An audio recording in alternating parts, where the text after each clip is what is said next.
Whilst I would not want to belabor the point, the Hebrew verb to pray, lahipalel, is not transitive. Grammatically, at least, nothing is being sent anywhere. I understand that this might be a disturbing thought for some, especially those who think of God as a being out there. Personally, I've never believed in that kind of a God who might directly answer a supplication. Moreover, like Maimonides, I cannot accept the idea of a God who somehow needs our prayers. We are the ones who need to pray. Homiletically, we might observe that the verb's grammatical form, the hitpa'el, is reflexive. Are we listening to what we say, as Rabbi Lionel Blue used to ask? Are we working on ourselves? I like it. But as Rabbi Louis Jacobs noted, one can't really push that reading beyond the homiletical. The verb is a hitpa'el because it is somehow relational. Even a reflexive meaning is relational. It says something about our relationship to ourselves. There are other relations also expressed in the hitpa'el form, one of which is reciprocity, as in the modern Hebrew hitzkarev, a different form of the kuf resh bet that Rafe referred to earlier, but that means to become close or to approach each other. I like that one much better. The most essential meaning of the hitpa'el form of the root pei lamed lamed offers yet another kind of relation: to intervene, interpose, hence to intercede or to arbitrate. Certainly, one traditional type of prayer is intercessionary, praying on behalf of others. That might have been what the priests were doing in the temple, but I certainly do not believe that this is what a rabbi or any other shaliach or shlichat tzibur is doing in a liberal Jewish context today. To paraphrase Rabbi Lionel Blue again, I am not a rabbi so that I might do Judaism for others. I am there to help people do Jewishly for themselves. Personally, I find that prayer works best when the focused intention of all present meets and connects. This is facilitated best by regular contact with each other and by sharing a common language for the speech act, if you will, that we call prayer. For me, that language is not just the Hebrew liturgy, but also the English of the translations, the framework of the meditations, and the understanding and the spirit of the poetry.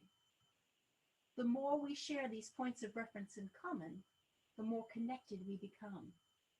And that, for me, is the beauty of collaborative communal worship.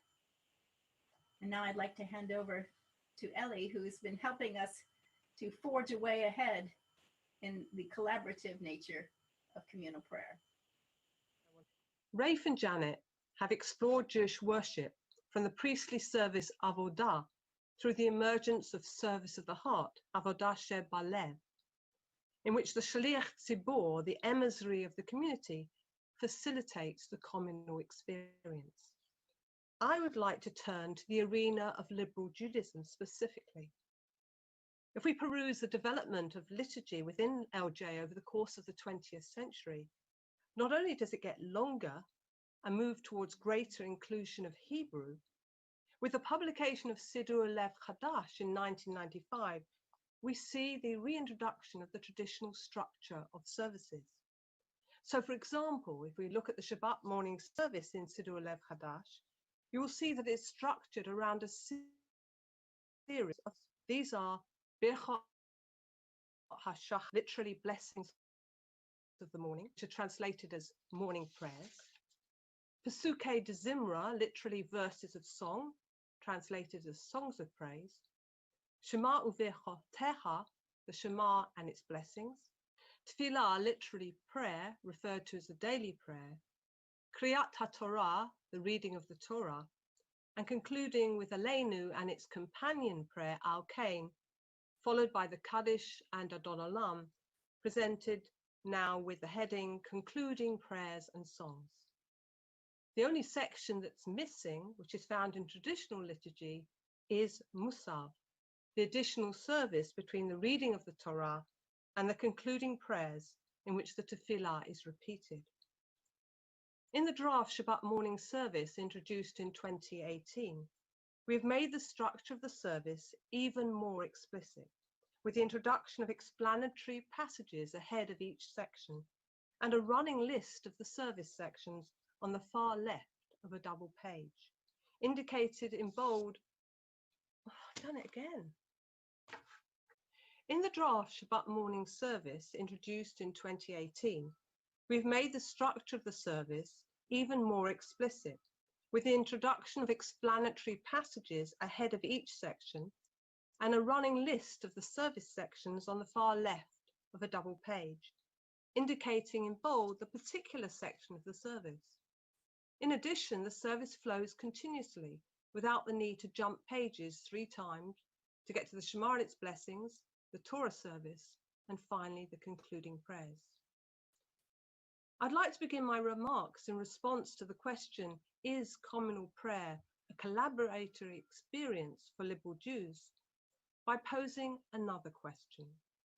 From the perspective of congregants, in what way does highlighting of the structure of the service in Siddur Lev Chadash and the new prayer book Siddur Shirah Chadashah make a difference to the experience of participating in the service? I shall leave this question with you and explore an element in the structure of the service that's not immediately explicit, which relates directly to the dynamic between the individual and the community. Some of the sections mark major turning points in the service. The most significant of these is the Shema and its blessings. This section begins with the Baruch Hu, the call to prayer. If you look at the 1967 prayer book, Service of the Heart, you will see that it opens with the Baruch Hu. This may seem unremarkable. After all, the service is beginning, so it seems obvious that the community is being called to prayer. So why, in the traditional structure followed by Siddur Lev Chadash and Siddur Shirah Chadashah, is the Baruch Hu postponed, so that it follows the morning blessings and the songs of praise? The traditional structure of the service recognizes that when we arrive at the service, we are not yet we. Each individual enters the service as an individual. So the opening sections of the service, couched variously in the I form and the we form, express the concerns and perspectives of the individual, which are simultaneously and paradoxically universal concerns. The blessings, prayers, and songs acknowledge the individual's experience of being alive. For example, Elohai neshama shenatata bi tohorahi. My God, the soul you have given me is pure. It is only when we, that is each individual, has had time to explore their personal, universal concerns, that all the individuals gathered together for the service actually come together as a community with the Baruch Hu.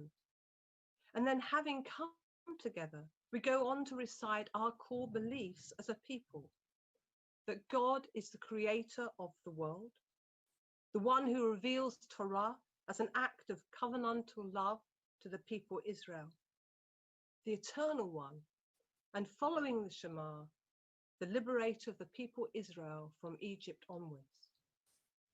The evening service adds an additional blessing, recognizing God as the one who spreads over us a shelter of peace as we face the prospect of going to bed.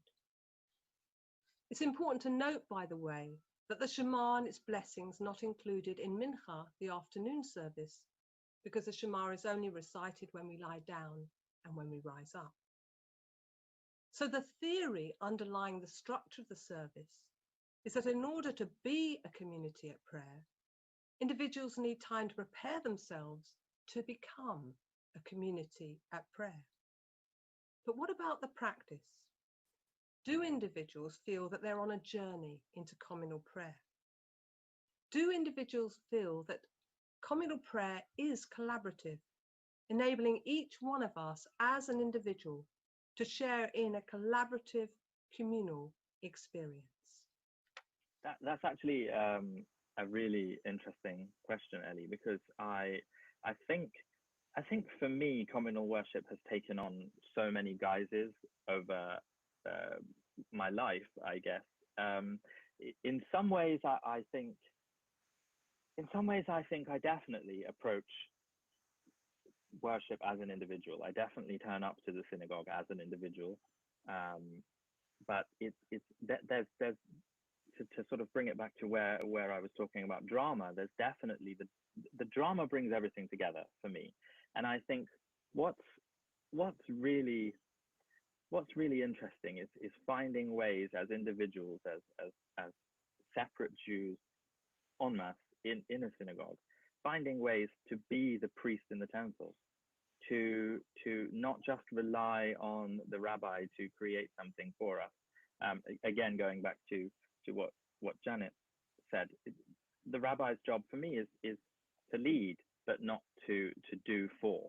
And I think, I don't know, I think that for me at least, liturgy, communal worship, it has to be a collaborative experience. Otherwise, it doesn't quite work. And yes, it has different parts at different stages where one of us is the leader or one of us is not the leader. But that's for me, it just doesn't work if it's not collaborative. And I think whether we all as liberal Jews approach it that way, I don't know. But definitely I have tried over the years to get to that point. I mean, Ellie, I don't know if it's the same for you.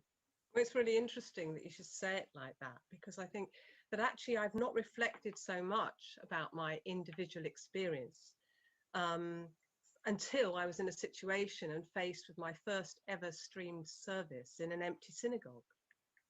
And I'm doing more or less the same thing. I'm addressing the congregation, I'm addressing a camera, I'm leading, prayers, I'm inviting people to participate. We've mentioned the page numbers and all of that. And I'm singing, and I'm presuming people are singing at home. But it doesn't feel like that at all.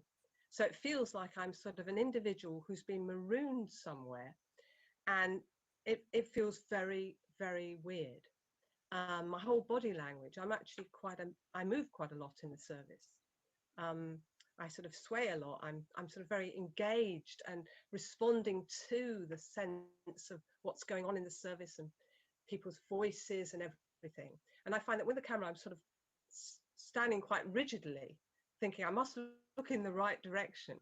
And actually, but what it comes back to is actually the experience of being an individual. When I enter anything, I've come on a journey like everybody else has, from home and whatever was going on for me that morning, and whatever I'm feeling and the things that I've been thinking about. And when I come to the synagogue, I begin to sort of shed that a bit and connect with people as I walk in and say hello and do all of those things. But it's only when I'm in the service that actually the sense of what we're doing together takes me over. And so my individual concerns and preoccupations somehow they're not pushed aside and they're not suppressed, but the energy involved in those the personal feelings I have, that energy gets translated into what we are doing together. And for me, that is collaborative. And I'd be interested to know, what do you think, Janet? I mean, how do you relate to this? Well, it's interesting what you say. I actually experience Zoom services differently than what I assume that people feel when they're doing streamed services, because I can read people's faces a little bit. Although I can't hear them singing with me, I can see whether they are or not. So that there is a difference there for me. But the idea of being all together in one room, my strongest feeling of an effective prayer was actually the day John and I got married. I felt bodily held, really almost bodily held by the people in that room as they sang Psalm 100, the Hariu, and people came together, and it's about this focused intention of everybody in the room meeting and connecting, and that buoyed us up somehow. And I have never quite managed to achieve it. I would love to be able to say that I could feel that in a service. I recognize what you're saying, but often, I wish it weren't true, but often I worry that I do end up just saying words or performing to help. I'm aware of what other people need. I lose myself sometimes in it. And that the idea of there being an outside focus, seems really important to me. I know that's a peculiar way of thinking about it, but there's something about the communal prayer when there is an intention. I feel it on the High Holy Days too. Again, very differently than in the regular Shabbat services. Yeah. I don't know if people often say to me that this the idea of the High Holy Days is kind of it's a little bit like Marmite. You either love them or you hate them. And I've got friends who absolutely love the Yom Kippur service. I love the Yom Kippur service. It's so intense. It's so everyone is going through that intensity at the same time. And there is something in that that for me is not always in the regular Shabbat service, because when something becomes part of your routine, I guess, you start to see it differently. And I don't know. I mean, I don't know if it's different for you as rabbis who are effectively leading these services, or whether you can remember a time when you felt it differently. I'm interested to know that, because I'll be where you are within 5 years, and I'm just interested whether I'm going to lose that feeling of Yom Kippur, or whether in your experience, it's really interesting. I don't know, Ellie, if you have experienced the same thing as Janet. I actually don't lose that. I mean, I don't know what it is. I mean, I find Yom Kippur intensely engaging, but I also find Shabbat intensely engaging. And I think one of the reasons for this, I've got some peculiar things actually in my personal history. I was brought up in a family which in a way was quite secular, although we did Friday night, but my dad wouldn't do anything because he was a universalist, and my mum had come from an Orthodox background. But my Bubba lived with us, my mother's mother, for a year, and she used to take me to the Federation Synagogue at the top of the road. And I used to sit with her. And so I was completely immersed in the sort of wave of the music and the way people sang. And that had a really big, and the other times would be when we had a huge family. My mother was the 9th child. It's when we went to family simchas, or when we had Shiva. And there was something about what being with people like that, what happened. It was just amazing. And so I do have a strong sense of that. And I think the mediating thing is music, is the singing. And I mean, this may be an unpopular thing to say in a liberal Judaism context, but I much rather sing the whole service than read it. And because I do think it's something else happens when we engage, that somehow the musicality engages another part of our brain that isn't just intellectual, and which sort of transforms us in somehow, but as individuals, but also transforms us as a community. And one of the ways that happens in our services in the Kedusha, when we do L'Dor Vador, we do it as a kind of call. The service leader, it could be me or somebody else, does L'Dor Vador, and everybody else, everybody comes back with L'Dor Vador. And it's just so powerful, and that sense of what we're doing together. So I have to say, personally, I haven't felt like that. And in fact, that's been the problem with stream services, that I've been conscious of performance, and that has completely taken the spirit out of me. And I hope that it doesn't show, but I certainly feel it. Mm-hmm. Well, we promised that we would leave people with some questions to think about. And I think I speak for all three of us when I say that I hope that what we have presented will leave you with some questions. But I know that, Ellie, you have some specific questions for people to just hold in their mind as they enter the Shabbat service. Yeah, well, I'm conscious that obviously this session is before the Shabbat morning service, and it would be nice to think that somehow there was a connection between the sessions and the service. So yeah, there are 3 questions which I think are going to appear on a screen so everybody can see them. So the first of this is, what difference, if any, does the highlighting of the structure of the service in the Siddur make to my experience of participation? What helps me on my journey into communal prayer as I participate in the service? And finally, the third question, in what ways am I invited as an individual to share in a collaborative communal experience? And it would be great if people would kind of reflect on those questions at the Shabbat morning service. Thank you for those, Ellie, and from me anyway, Shabbat Shalom. Shabbat Shalom. Shabbat Shalom.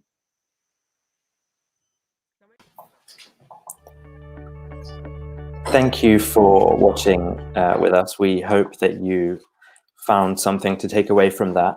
Our next session on collaborative communities is starting slightly earlier than planned and will start at 9:50 this morning instead of 10 o'clock. So that's at 9:50. But until then, we'll leave you with some more of the Lily's Legacy podcast.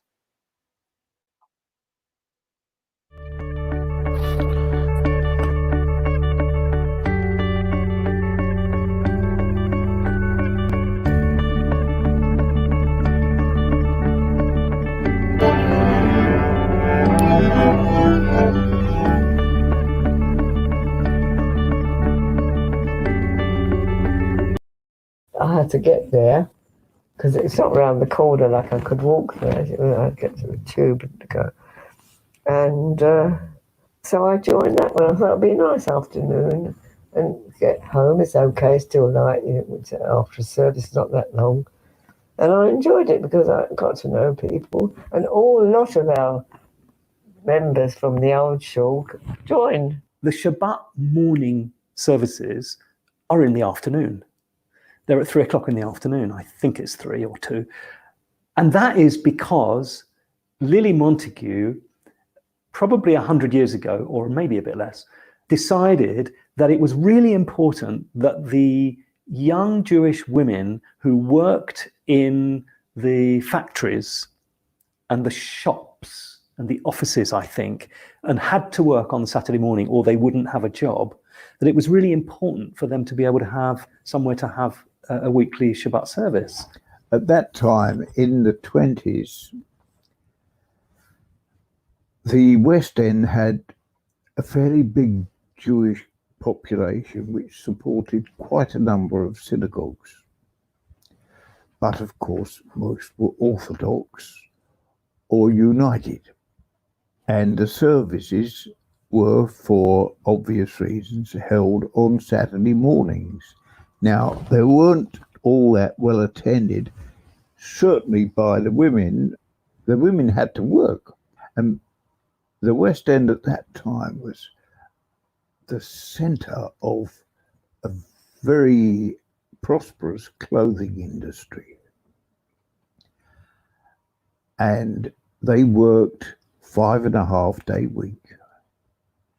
Saturday afternoon and Sunday, you were left to yourself. But the services were on Saturday morning. And certainly Jewish girls that had been in Lily's club couldn't attend. So Lily decided she would do the Shacharit service on Saturday afternoon.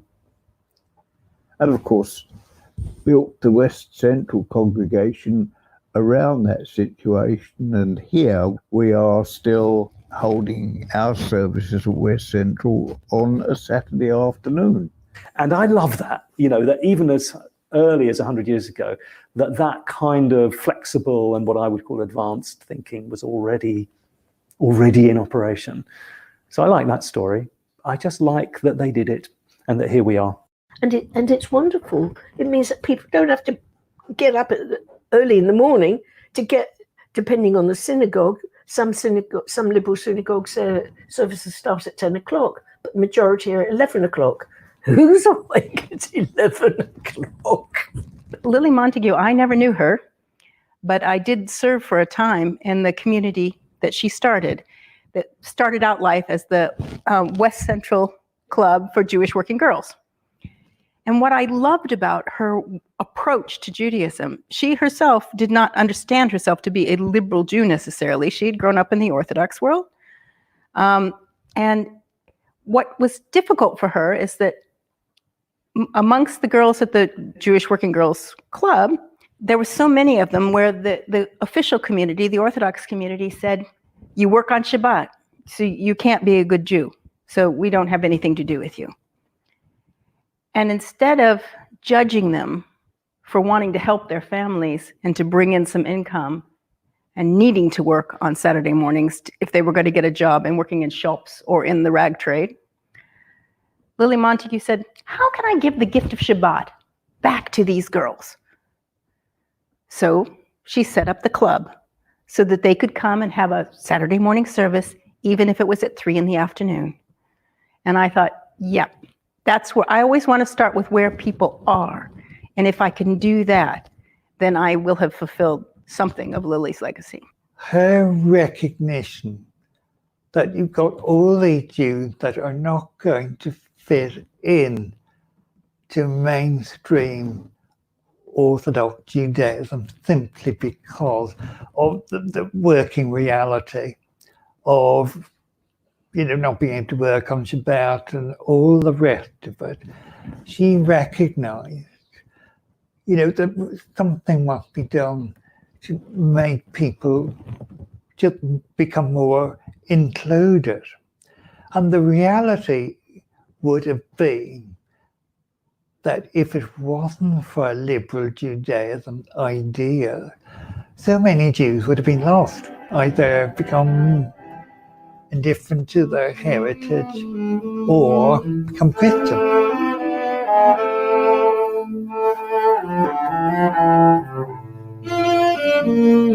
I met my husband at a wedding, and the wedding was conducted by Lily Montague. Instead of a male conducting it, it was a woman.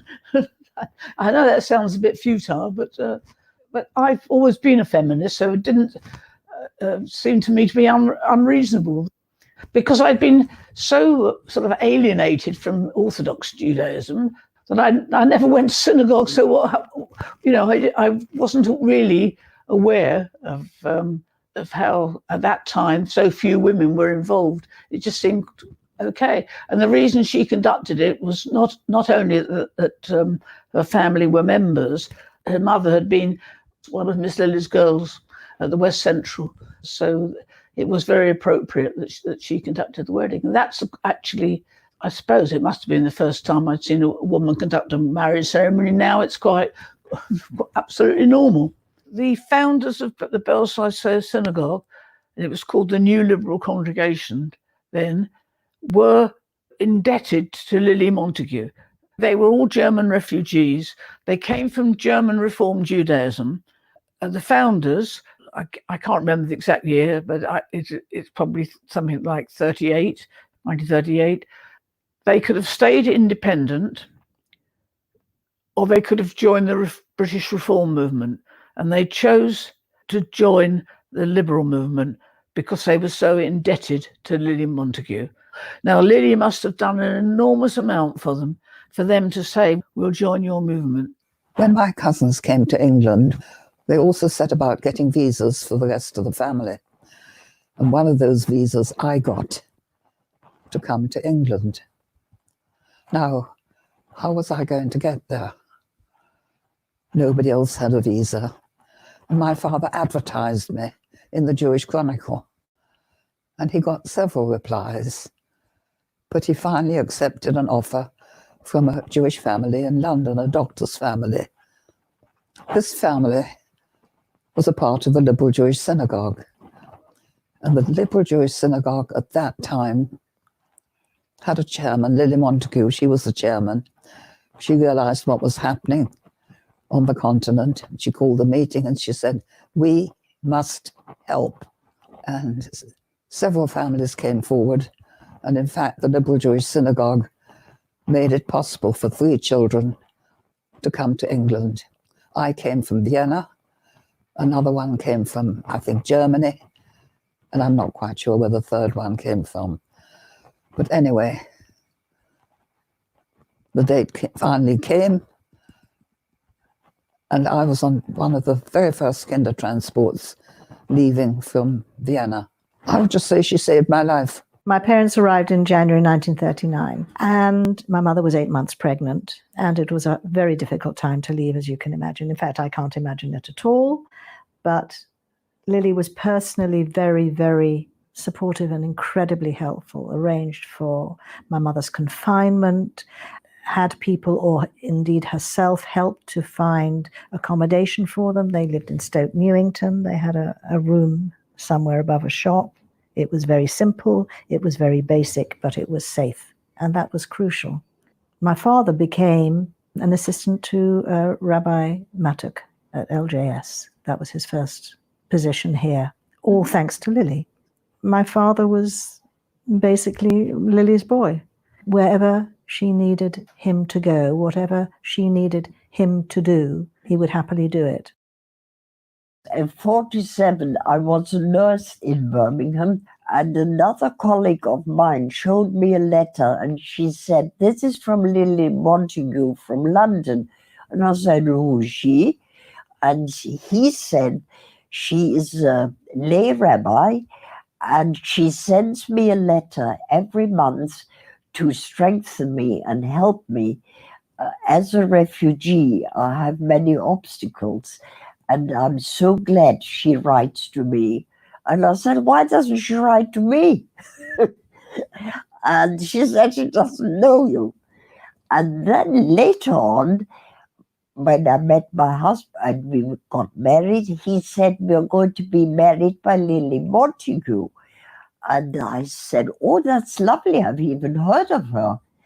And he said, "We're invited to her home, and we'll have tea there." And I was most impressed, and I felt very humble in her presence. And she was very natural and asked us what we did, a doctor and a nurse. I remember her sermon, which had the theme of giving service to other people. And then she came another time to our synagogue here.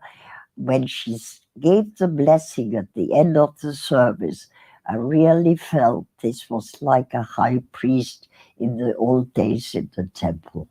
And I shall never forget it. When my father was rabbi in Dublin and rabbi in Liverpool, we came to London quite a lot for conferences, and we came as a family, and we used to stay in Bayswater. We stayed in the house, and we were guests in the house, and that was always very elegant and very English and very revelatory, because it was not what I was used to, or my sister, but we were always very, very charmingly received and very, very beautifully looked after. So she was very, very, what one might call hands-on, but very much a product of her generation.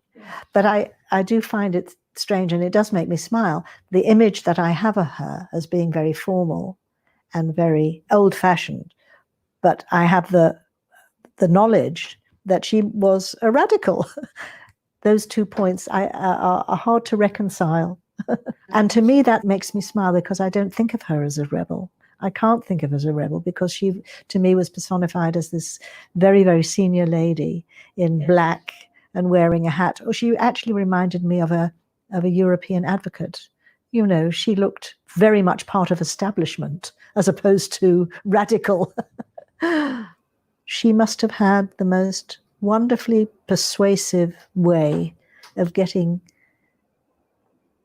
her way, because she didn't do it by violent argument. I didn't know her as such, but she used to be around all the time. She was often on the beamer, the Almema, as we called it in those days. I remember her turning around once. She was wearing her purple hat. They had like is it a 7-sided hat they used to wear? I can't remember, with a tassel on the top. And she said, "I think I am a quarter rabbi." Well, those were the days she couldn't become a rabbi, a woman rabbi. I didn't know her well. I'd heard stories of her, though, from my husband, who used to work at the settlement in the East End. He always used to tell the story of when she came down one day. She'd been in a hurry and she'd put her dress on back to front. And even the girls in her group couldn't turn around and say, "Miss Lily, you've got your dress on back to front." She wouldn't care. She was always looking after other people and being very charming, if a little austere. Lily Montague's always been an enormous influence on my life. One of my heroines, I suppose I'd say. She was an enormous influence on my father, Rabbi Harry Jacobi, and I don't think he'd have been able to become a rabbi without her support. And I grew up knowing about her, looking back at the letters that Lily Montague sent my dad and my mum. We were thinking how she had time to write all these letters. So when I was born, she wrote a lovely letter. And when my mum arrived in the country, she wrote a lovely letter. And she was so unfailingly supportive at the time when other people, because my dad had left school at 14 and there were some other people who just didn't think he'd cut it. And she had this faith in him. So, you know, apart from being an amazing figure, she just believed in people. That's really important. She's, for me, a role model who, for her, her faith and her work in the world were just inseparable.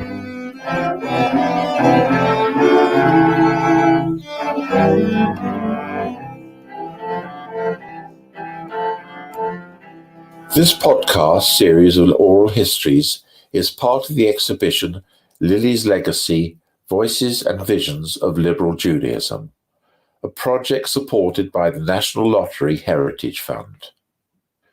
It was produced by Mary Lawrence and Lucia Scazzaccio, sound editing and design by Lucia Scazzaccio, and special thanks to all the contributors who agreed to share their stories. For more information about what you've just heard, do visit the exhibition website, www.lilieslegacyproject.com. You're listening to Lily's Legacy, a podcast series compiled from oral histories and produced as part of a digital exhibition exploring how liberal Judaism has evolved since it was co-founded by British visionary Lily Montague in 1902. This episode explores a theme of founders and pioneers of liberal Judaism. This series of podcasts, and the exhibition of which it is part, honours the contribution of Lily Montague to the foundation of liberal Judaism. Lily founded the movement with Claude Montefiore and Israel Mattock. Together, they were known as the 3 M's. In this episode, participants paid tribute to the 3 M's, as well as other pioneers and influential figures. For over a century, liberal Jews have been indebted to the dedication of a number of liberal rabbis and lay readers. Some of them are remembered and honoured in this episode.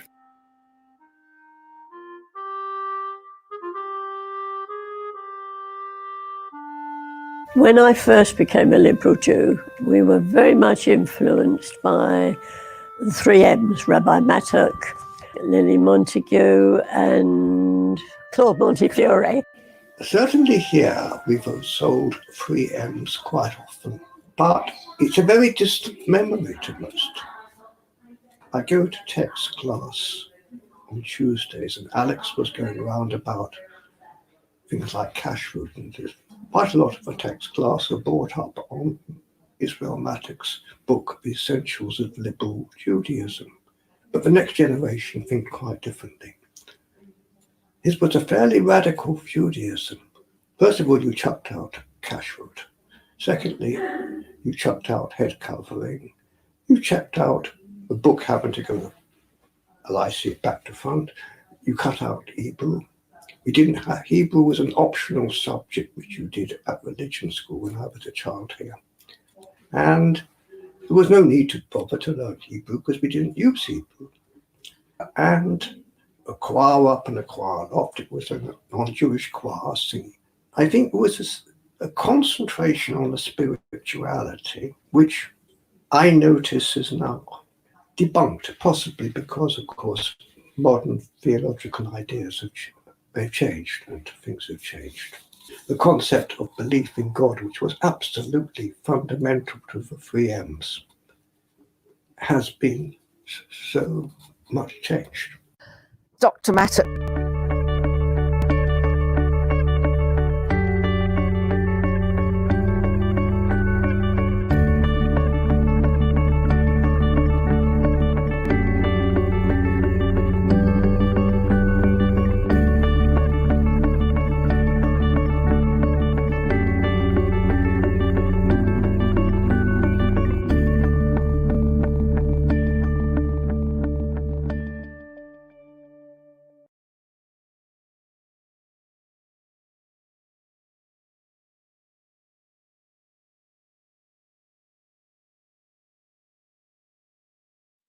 Welcome everybody to Liberal Judaism's Biennial 2020 and to our very exciting panel, Collaborative Communities.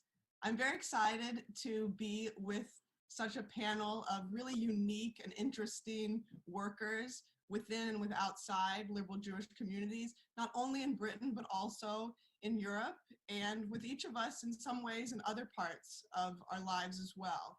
I'm Rabbi Leah Jordan. I'll be moderating this panel, and you'll get to meet all of our 5 guests, hopefully as they speak individually and as we talk amongst ourselves in discussion on this particular theme of this biennial, collaboration in liberal Jewish communities.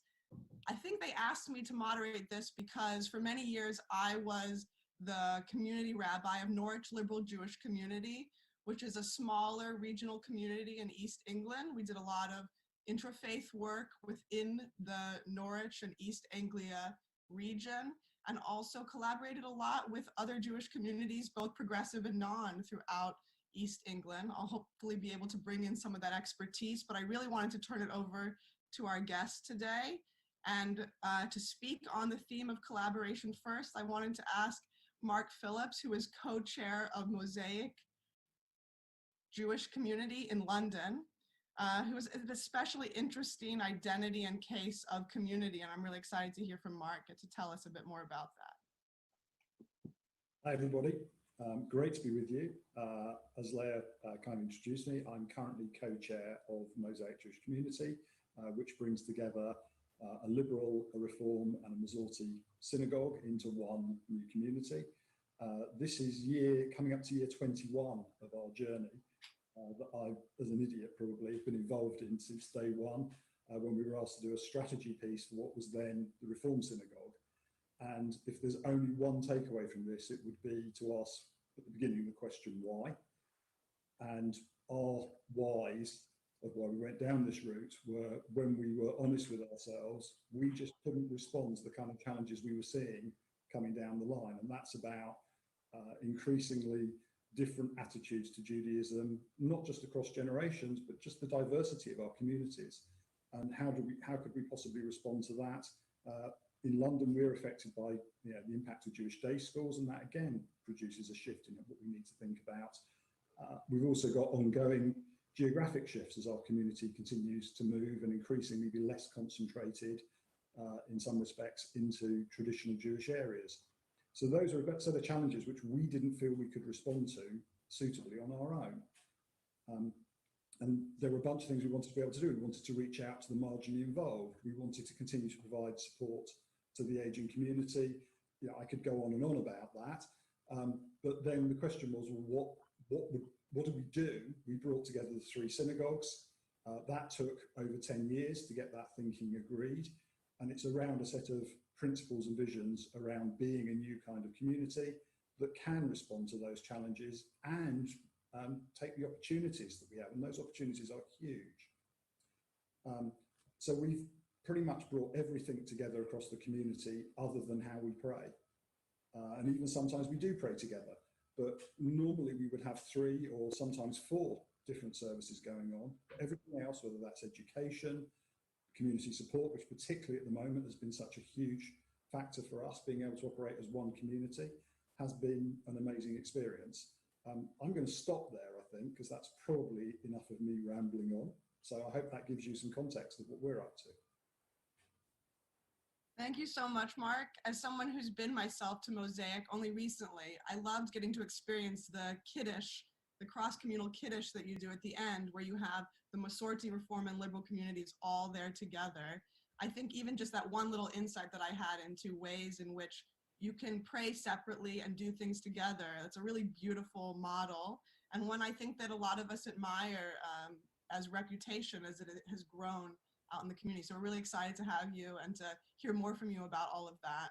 And I'm glad too that you have a special sort of background in having helped put that together, so you can speak more to that with us today.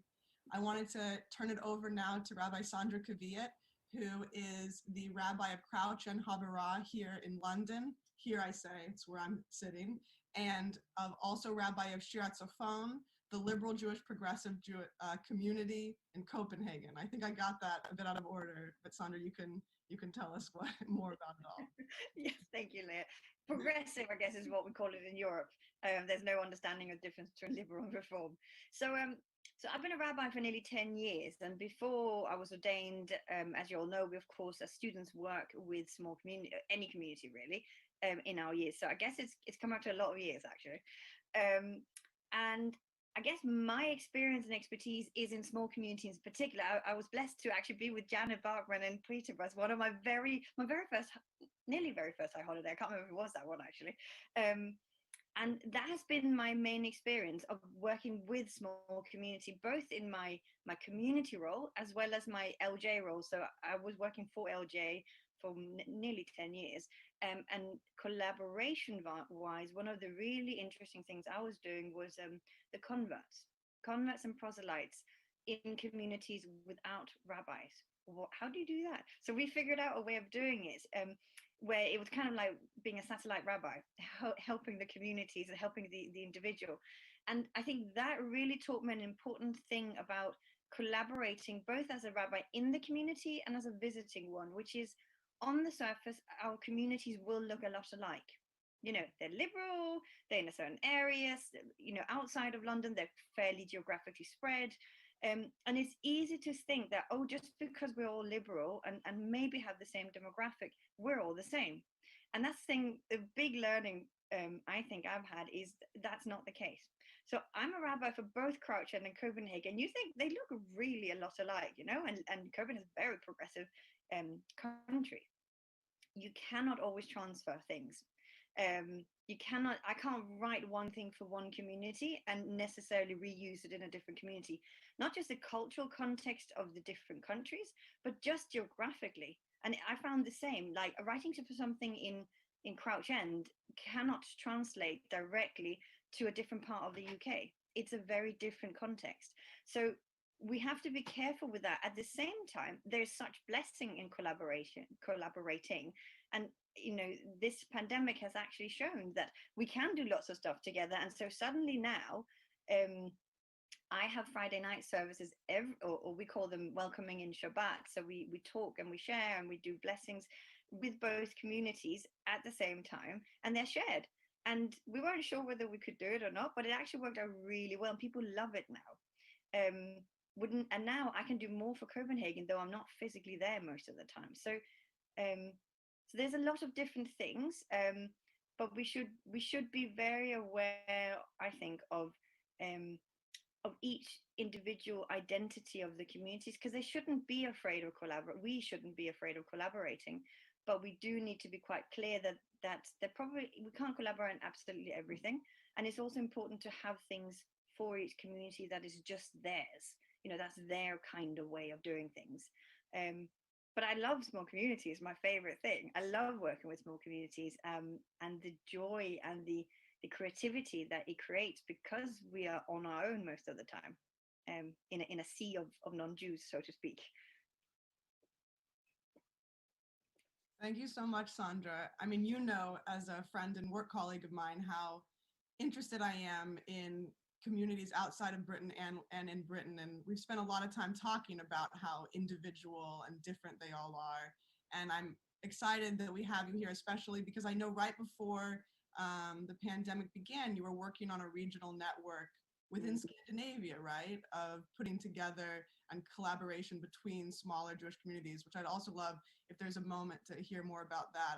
The work you've done, I think you do a lot of code switching, meaning figuring out, as you said, what the individual customs are of different places, whether that's Crouch End in North London or Copenhagen, your childhood community, and figuring out how you really speak to different communities that, as you say, look on the surface may be very similar, but actually, I think it resonates with all of us when you say that we're all our unique, eccentric communities. I think that's something that we didn't say eccentric. I added that because I think that that's key to liberal Jewish communities for sure, and I love very much. So thanks so much. Hopefully we'll get back to more of those specifics.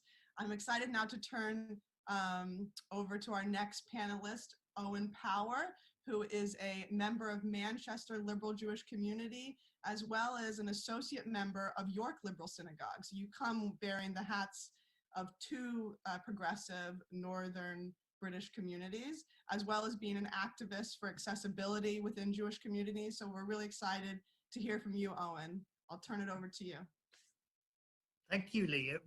Greetings from Manchester, and it's absolutely wonderful to be talking to so many members of our progressive community today. Now, as you can imagine, as someone who is deaf, gay, an immigrant, and a Jew, you can imagine that I've got quite a lifelong experience of protest and rattling cages. Now, from the point of view of a deaf person, if you think about it, there's quite significant difficulties to be able to participate as a member of a shul, because the heart of a shul service is based on the spoken word. There is very, very little visuals, so no ceremonies as such in the sense of bell ringing, incense, robes, etc., etc. So initially, when I joined my community about 9 years ago, I just expected to sit back and, not to have a fuss and just savor the atmosphere. Now, obviously, I knew the liturgy and I knew what was going on, even though I could not actually hear. So it was all guesswork. So I went along with this for a number of years. Then, because circumstances in the community changed, because we were a very small community, we really needed to collaborate with Liberal Judaism head office, as I call them, plus Leo Beck. So as a result of that, we were allocated a student rabbi, Lev Taylor. Now, Lev came to the community, and for me, it was a game changer because he reached out to me and gave me the opportunity to come in and actually get involved. He asked the right questions in terms of how could he make it possible for me to participate. And this was a huge help. We met for dinner, we discussed ways and means. As a result of that, Lev asked me to lead a class on Jewish views of disability, which was a great opportunity for me to explain basically how it was for someone who is deaf, how what the obstacles are, the difficulties, so on and so forth. Now, one thing led to another. I managed to get the drosha published as a blog and was able to circulate it to different organizations just to start the process of awareness. Now, fortunately, once Lev moved from our community to take up its next placement, the next student rabbi was Gabriel. He continued in the same vein, but he thought he was totally unfazed about details such as where one sits. Because if you think about it, traditionally people are extremely funny about not moving furniture, sort of everyone must sort of stick to the same places, basically on the basis of this is the way we've always done things. But I worked with Gabriel and we found out that I really find it easier if I sat next to him. He's totally relaxed about that. And so I'm now really able to participate much more.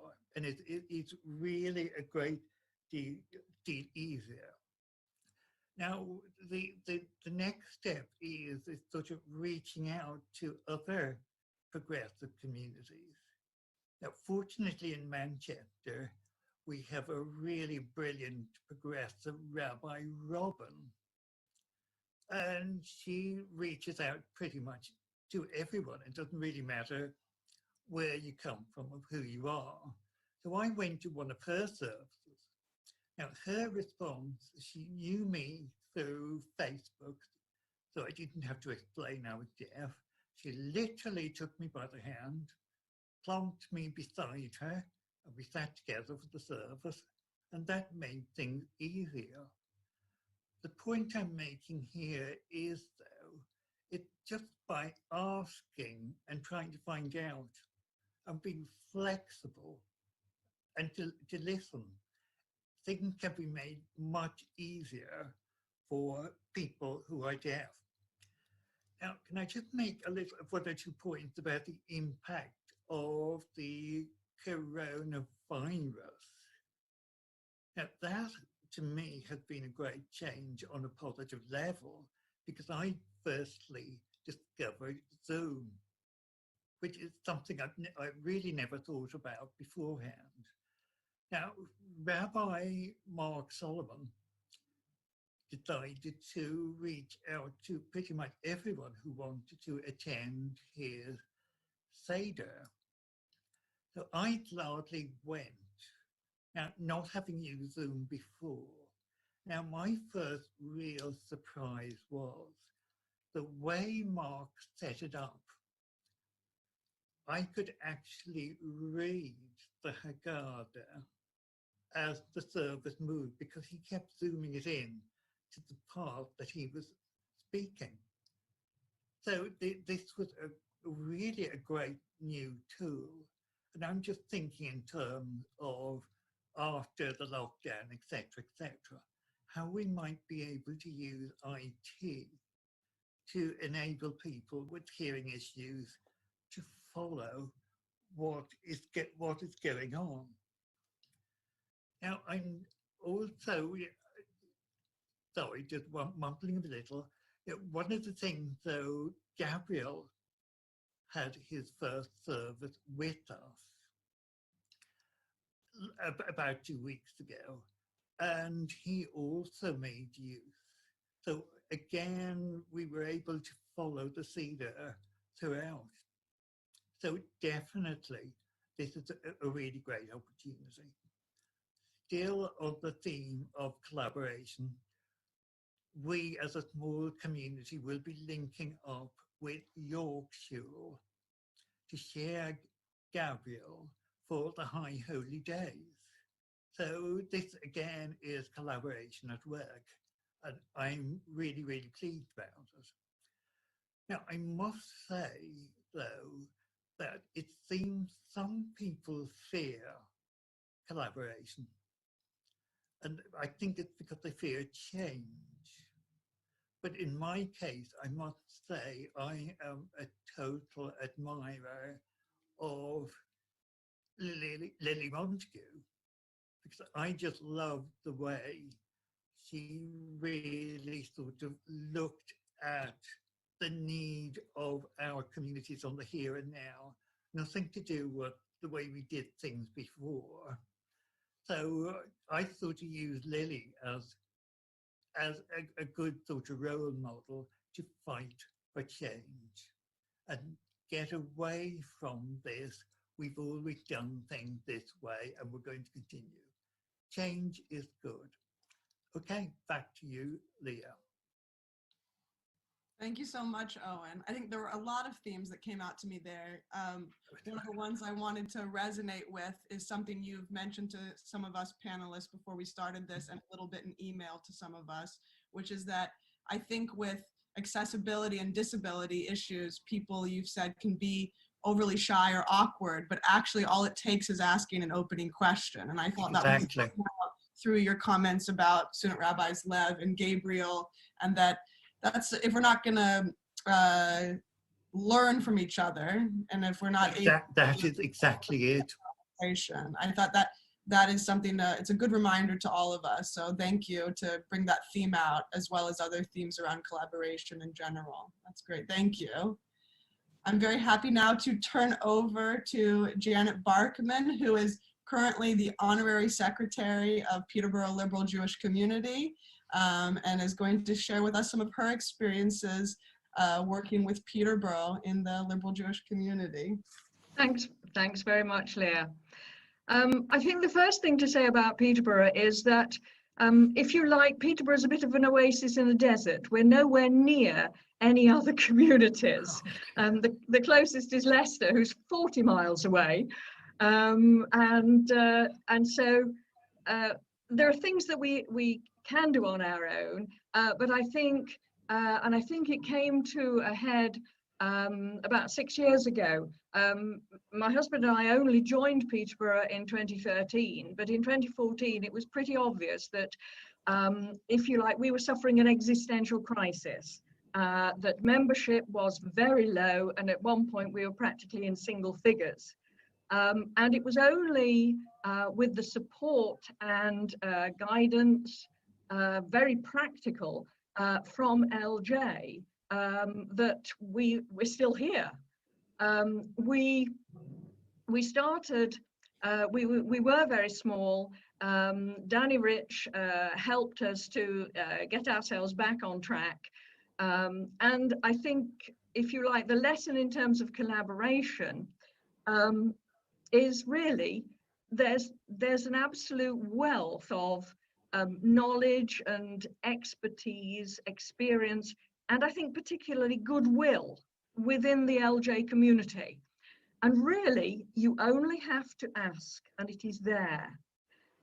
We had tremendous support from Danny Rich, from Ruth Seeger, who is our link officer, and we were really fortunate when recovering from our difficult situation that Rabbi Sandra was allocated to us, which was absolutely marvelous, and we really enjoyed having her with us. In a way, you know, Copenhagen's gain was our loss, but we do appreciate that you can only spread yourself quite so thinly. And we have, if you like, because we're small, we're still very small. We do have, in total at the moment, we have 54 members, and that includes children. We do manage normally to have Shabbat, a monthly Shabbat service with about 20 to 25 attendees, and we try to support and celebrate all the festivals that we can. And we've always been supported by this through LJ, and in particular organizations and communities such as Northwood and Pinner, where we had contact very early on, and the choir have been for a couple of times, which is absolutely magical, because when you're in a small community, it's wonderful to have that sort of volume of voices within a service, and it really enriches the experience. And we've continued with the relationship with Northwood and Pinner.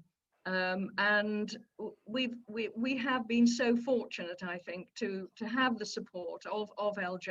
And I say, in a way, we're very good at giving people the opportunity to collaborate with us and support us, because we're not afraid to ask. And I don't think we've ever been disappointed in the response that we've had. Is that enough for the moment, Leah?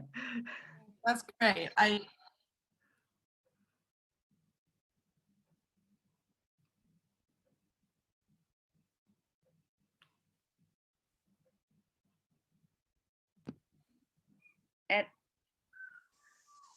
So it looks like we might have oh, there's Leah.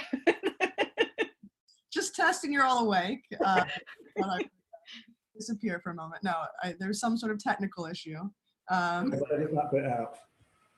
Yeah, hopefully I won't disappear again. I was just saying, Janet, I know you and I discussed right before this being progressive Jewish oases in the desert. Norwich Liberal Jewish Community certainly resonates with that experience. And I think that it's something that I'm very moved by. I think, as are you. I can hear it when you were speaking, that liberal Judaism really has put its emphasis on helping communities like ours, and on being there, and on making sure that we don't reinvent the wheel, right? That we don't need to reinvent the wheel, that there are ways that we can collaborate with each other. And I think, yeah, certainly for Peterborough Liberal and Norwich Liberal, I know that having LJ's resources has been the difference between being diverse and growing and not. So thanks so much for bringing perspective. Yes. Yeah, one thing to add, I think that what we have tried to do is to give back where we can, and this is something I would encourage other communities to do.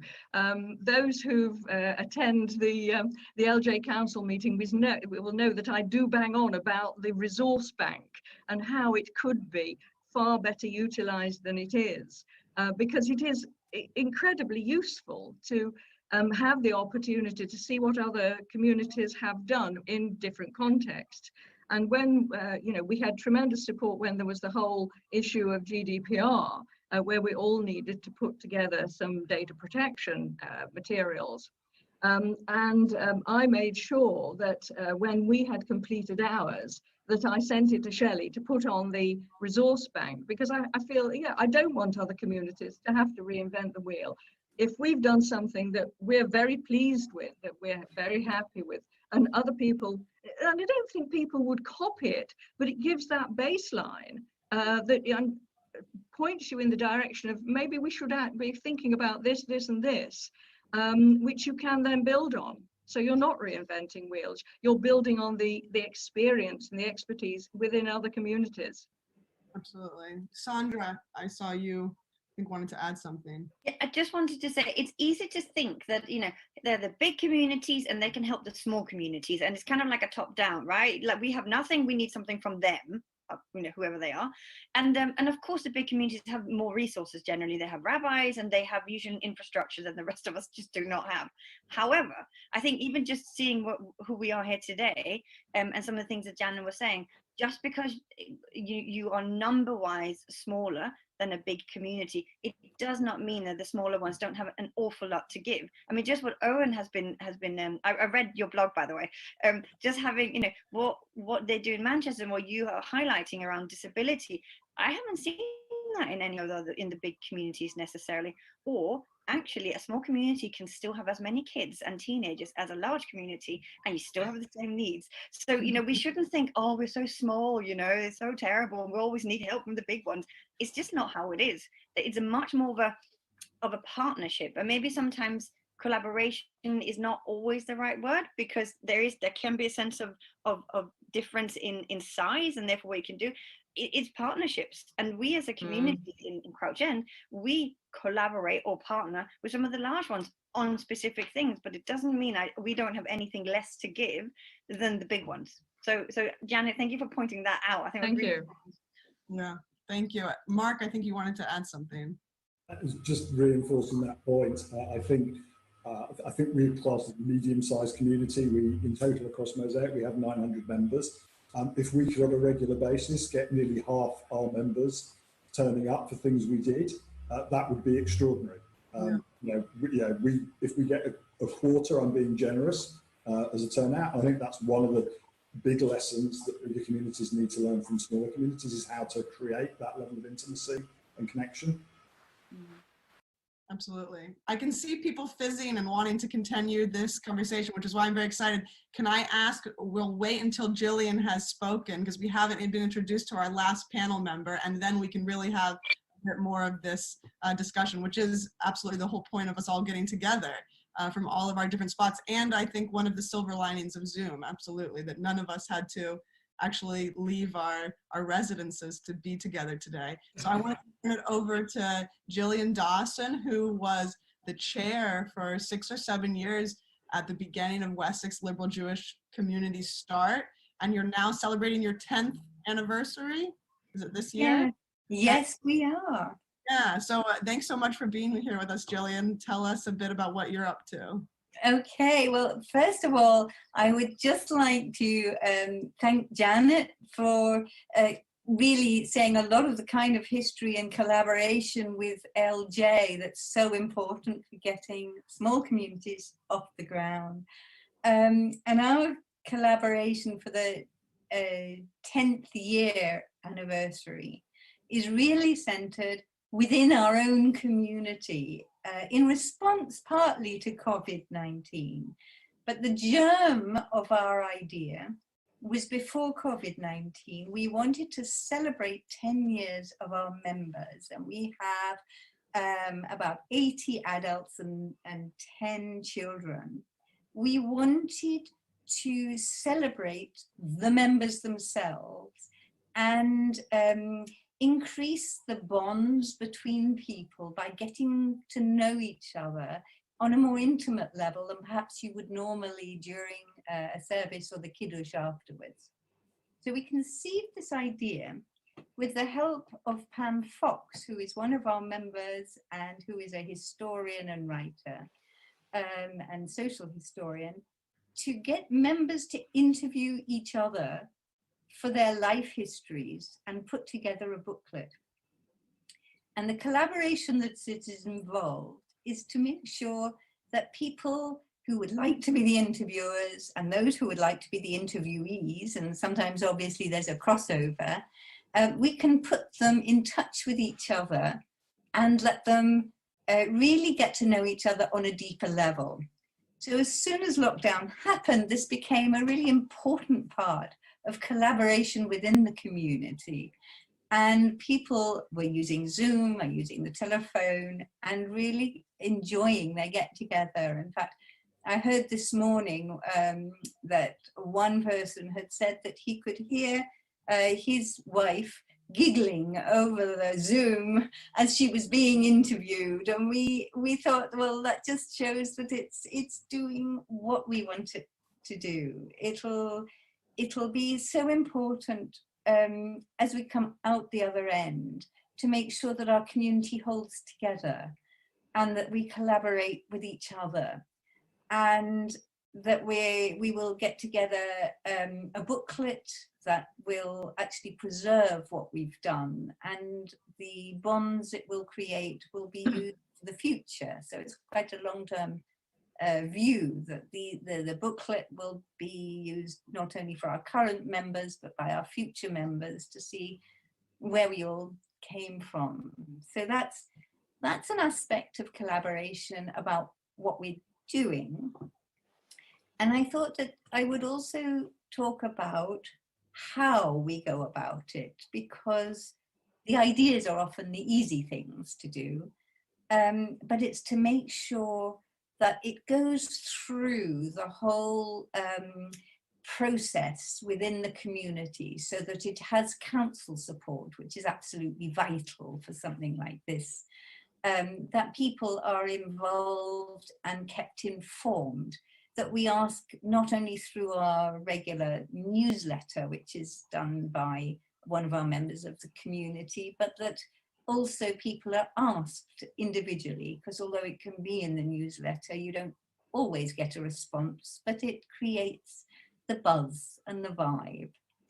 I think I also wanted to say about our community, we do not actually have any paid people, which is quite probably common to a small community. Mm-hmm. I tend to refer to us as a DIY community. If we want anything done at all, we have to find people to do it or to volunteer. And that kind of collaboration actually is very engaging with the community. It's our community, because we all do things and we all put in what we can. And those people who do that find it a very satisfying type of community to be in. It doesn't mean to say we can be self-sufficient. This idea that was brought up before about being small and having, needs. The other aspect of community collaboration between communities was particularly came into focus over the COVID-19 shutdown. Our usual way of meeting is fortnightly for Shabbat morning service. And our rabbi, Rabbi Renee Fertzel, comes to us once a month for Erev Shabbat and the following morning as well. And of course, with COVID-19, his other main community is Kingston. And at Kingston, they have the technology and the wherewithal to set up Facebook morning services and other things online. And through that connection, I have to say that Kingston just opened its arms and its doors to us in Wessex and invited us to participate in whatever we wanted to. And that feeling that has already been mentioned, that communities will support each other, has been just a wonderful and very spontaneous collaboration that came from Kingston's view of what we needed and that we could participate.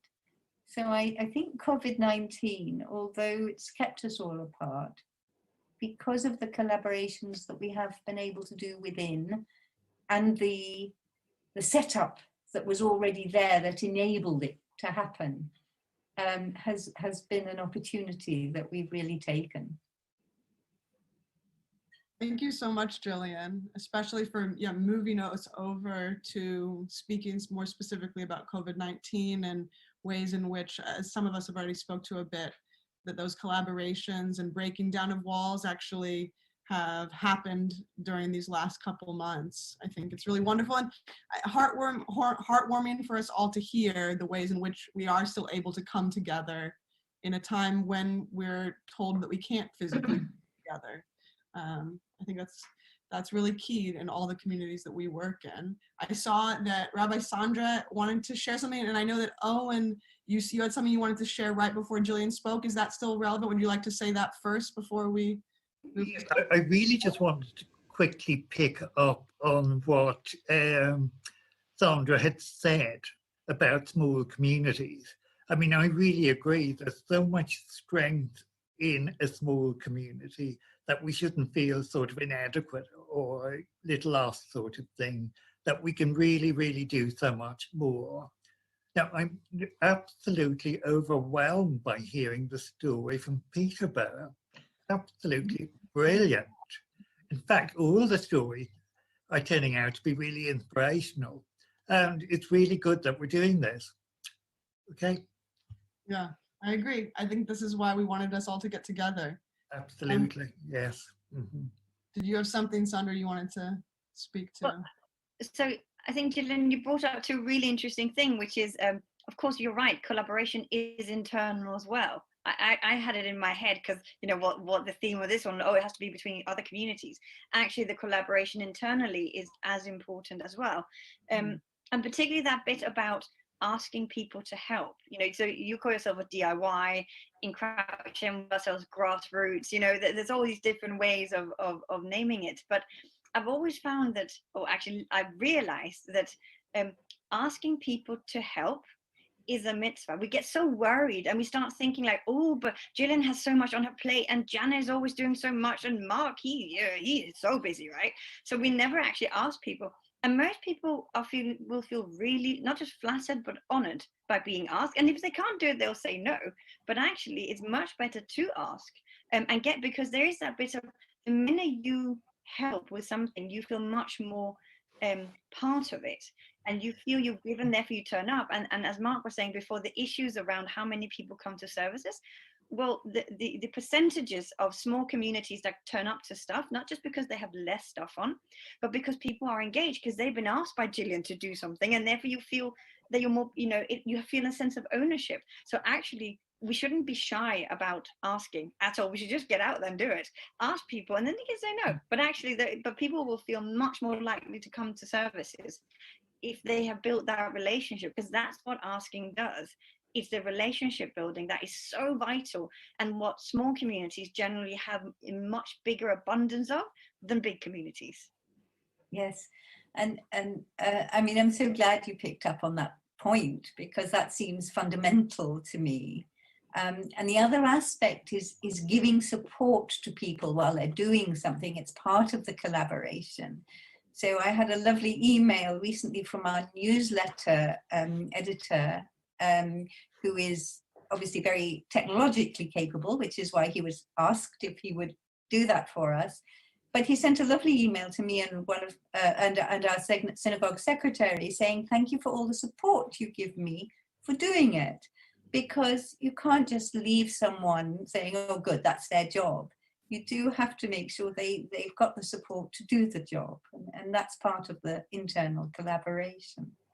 Absolutely. Mark, you wanted to jump in? I can add to that. One of the very interesting things about the Mosaic experience as we came together was Mosaic Mazorti, Hashem Mazorti as was a 100-ish member community. And there was a lot of concern at the beginning about how could they be an equal partner alongside, for example, the 600-member Mosaic Reform community. And what we actually found, it was genuinely a partnership of equals, because that community brought just as much to the party, and what they've contributed, and feel just as much a part of Mosaic, because that factor that we've just been talking about, that the level of engagement in the smaller communities is so much greater. And there was a huge learning for Mosaic Reform in particular about how to re-engage with the community that came out from that. And as you say, on the other side of that, the thing that Mosaic Reform could bring was some of that, for want of a better word, infrastructure, to be able to enable then the community to move forward so much more easily because of having that behind us. And so very much I'd reinforce what everybody else is saying, that this is about recognising everybody has huge contributions to make, and let's not assume that the scale means anything other than just how many people happen to be around. Yeah, Janet.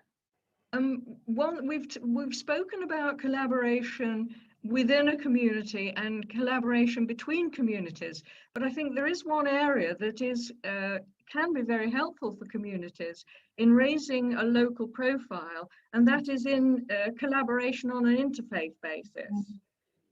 We've always contributed and participated in the Holocaust Memorial Day commemoration events, it is a big civic event in Peterborough.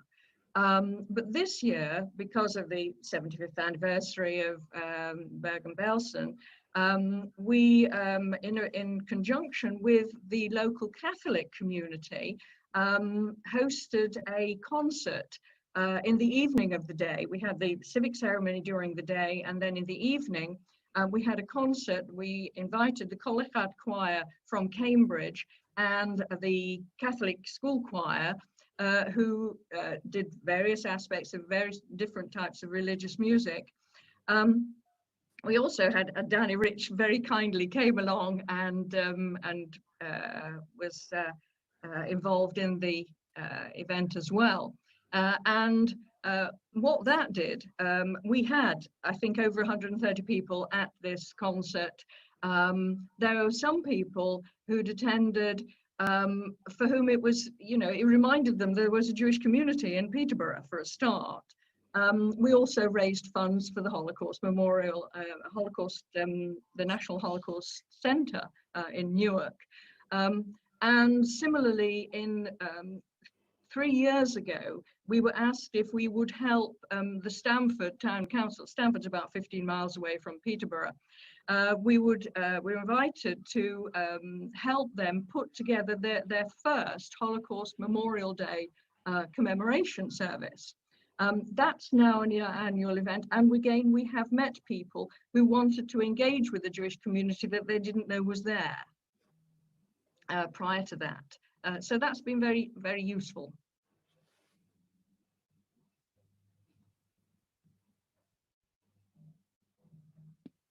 I think Leah's stuck again. Mark, why don't you continue?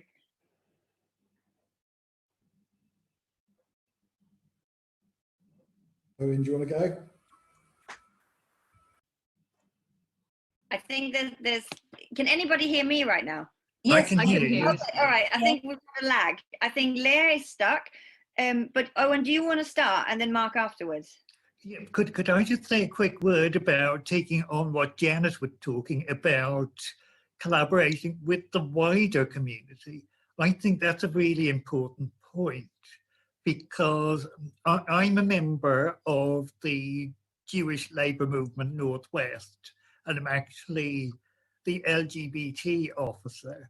And what I'm trying to do is arrange for the group to march in Pride in Manchester in August and to bring in the shul, because I think to have a visible Jewish presence on the Pride March would be really, really important. And, you know, that's something that I really want to do. No, it's a great thing to bring in, that the way collaboration works is that it's between faith communities, it's within our own community, it's across Jewish communities, it's across different marginalized communities of which the Jewish community absolutely, and yes, all of those bits. Mm-hmm. Yes. I think Mark wanted to say something before. Well, I was going to add to that. I'm not sure, it's one of those interesting things about when you talk to people, you never know what opportunities are going to come out of that. So at the moment, you know, I'm very aware, you know, we are in the borough of Harrow and Brent, which was kind of ground zero in the UK for COVID. And we were very, very hard hit in the early days with the number of illnesses and unfortunate deaths. And as much as, you know, we were supported through the movements, but also the conversations we have had with other faith communities have been really helpful through that process, I think, just because of being able to share with, you know, one of the local mosques what they were going through, being able to share ideas that were very specifically local. And although they were grounded in a faith response, reality that wasn't necessarily a specifically Jewish faith response to the situation. So as I say, you never know. And having those contacts, if we hadn't had those relationships, those conversations wouldn't have been happening. So. Absolutely. Sandra, I saw, and then Jillian, and then unfortunately, we're going to have to wrap up. This has been wonderful, but we're coming to the end. Yeah, Sandra. So I just wanted to reflect on, it can feel very much we are helping others, so to speak, in our collaboration, and what do we get out of it ourselves. So as part of the multi-faith network, which I think most communities are part of, they are incredible. Before COVID, they weren't always so useful, I have to say. But because we are now, it's a very nice way of putting it, probably, trying to be diplomatic. But actually, because we're now in the same scenario as everybody else, no matter, it's not about the religion, it's about where the people are at. Actually, we've had the most incredible, every week I meet up with all the local other faith groups, as well as on those calls are the council and the head of police in our area and the head of the local hospital, which, by the way, is also one of the, unfortunately, the hospital with the most amounts of COVID deaths, which is very difficult. We've had the head of nursing is always on the call. So so we are all hearing the same message, and it's great to share across. We've just done a video because of the fears around of unlocking lockdown, and it is called Pray Safe, Save a Life. And so we made these little videos that's been put together by the council and is now being streamed everywhere, because some of the faith communities are having more difficulties getting their members to not come and to not do stuff because of the rules in their religion of how you pray together or do stuff together. So that's one where the faith collaboration has been really, really great. But the other one that came as a big surprise is that we joined Citizens UK, which some of the communities in LJ have been are part of or been exposed to. And as we all know, Citizens does justice, right? Which is long-term, slow, and change will happen, but you need an awful lot of patience for it. And of course, what we discovered is what people need right now is food. So we're in the borough of Haringey, which has one of the biggest discrepancies from east to west in life expectancy and in socioeconomic circumstances. It's huge. It's more than 10 years, I think. It's terrible. And we, because of the collaboration we already had through Citizens, we wanted to help, right? People desperately want to help in this pandemic. Most of us are stuck at home and are actually okay. We're actually okay. Some are bored, some are working too much, some are working too little, but everybody wants to help. Even the doctors, by the way, who are on non-stop frontline work, still wanted to help. So we discovered that one of the schools, the school meal voucher system wasn't really working in the early days, and actually it only really got going last week, I think. And the families didn't have any food. at all. And so we've been donating food every week, quite a lot of it, to this school. Now, that's not because we're so wonderful and great that I'm mentioning. It's not about us, right? What is interesting is how it feeds back that we do something for others, right? It is great for us, not because it makes us feel high and mighty or anything like that, but because in helping others, something changes internally in the community. And so we shouldn't, I think, fear pouring some of our energies outside of the community as well, because actually the benefit coming back is incredible. And it starts these conversations internally about who we are, what matters, what does it mean to give charity, why do I feel like I need to have a thank you when I really don't, all these other things. And so the giving to others, so to speak, the partnership with others is never a one way. And even in the interfaith context, like the extreme interfaith context right now, actually brings an awful lot to us. Like, it really helps my community to help others. Amazing. Thank you. Gillian. Yes, I'll pick up on that theme on social action and interfaith collaboration for just mentioning something in Wessex that's happened since 2016.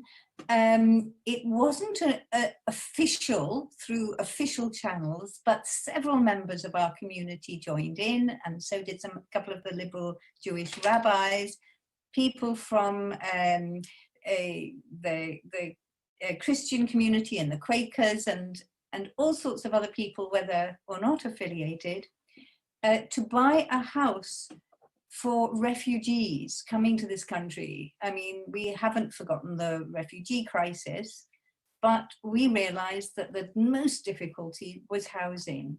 And believe it or not, we got together 42 people, and they all contributed. I think we raised £250,000, which is enough to buy a small terraced house in Bournemouth, and a local charity who works with refugees brought us in a refugee family and takes care of them. And now that's a success story. The husband actually now has enough English to have a job. And it's a job that during COVID-19 has actually continued. So that kind of social involvement is very much our tikkun olam and how we collaborate in that way. Thank you.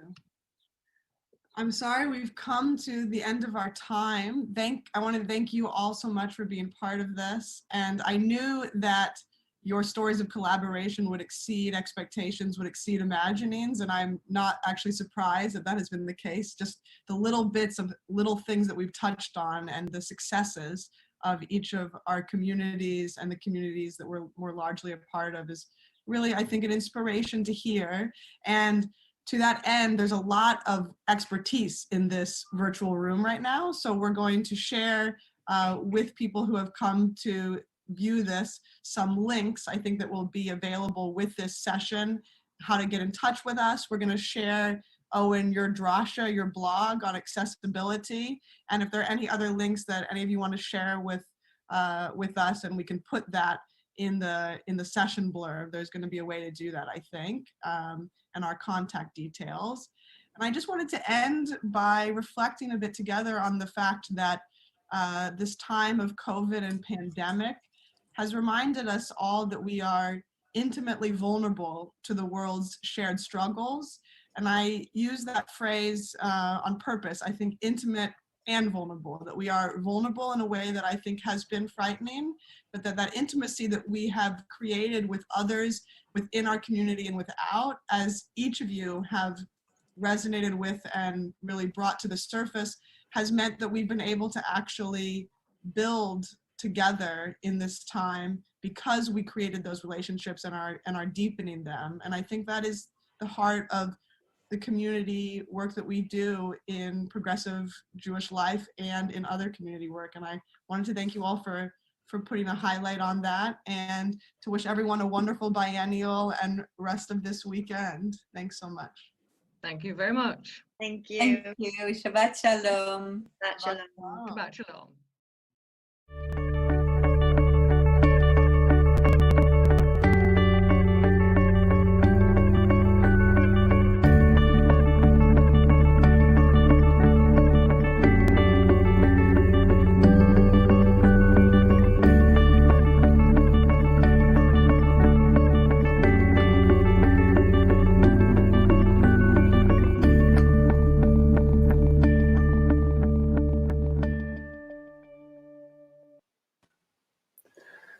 What an incredibly inspiring session this morning. In fact, 2 sessions this morning. If you missed the first one, which actually Rafe, who sat next to me on screen, was leading on as well with rabbis Ellie Tikva and Janet Burden around collaboration through prayer in community.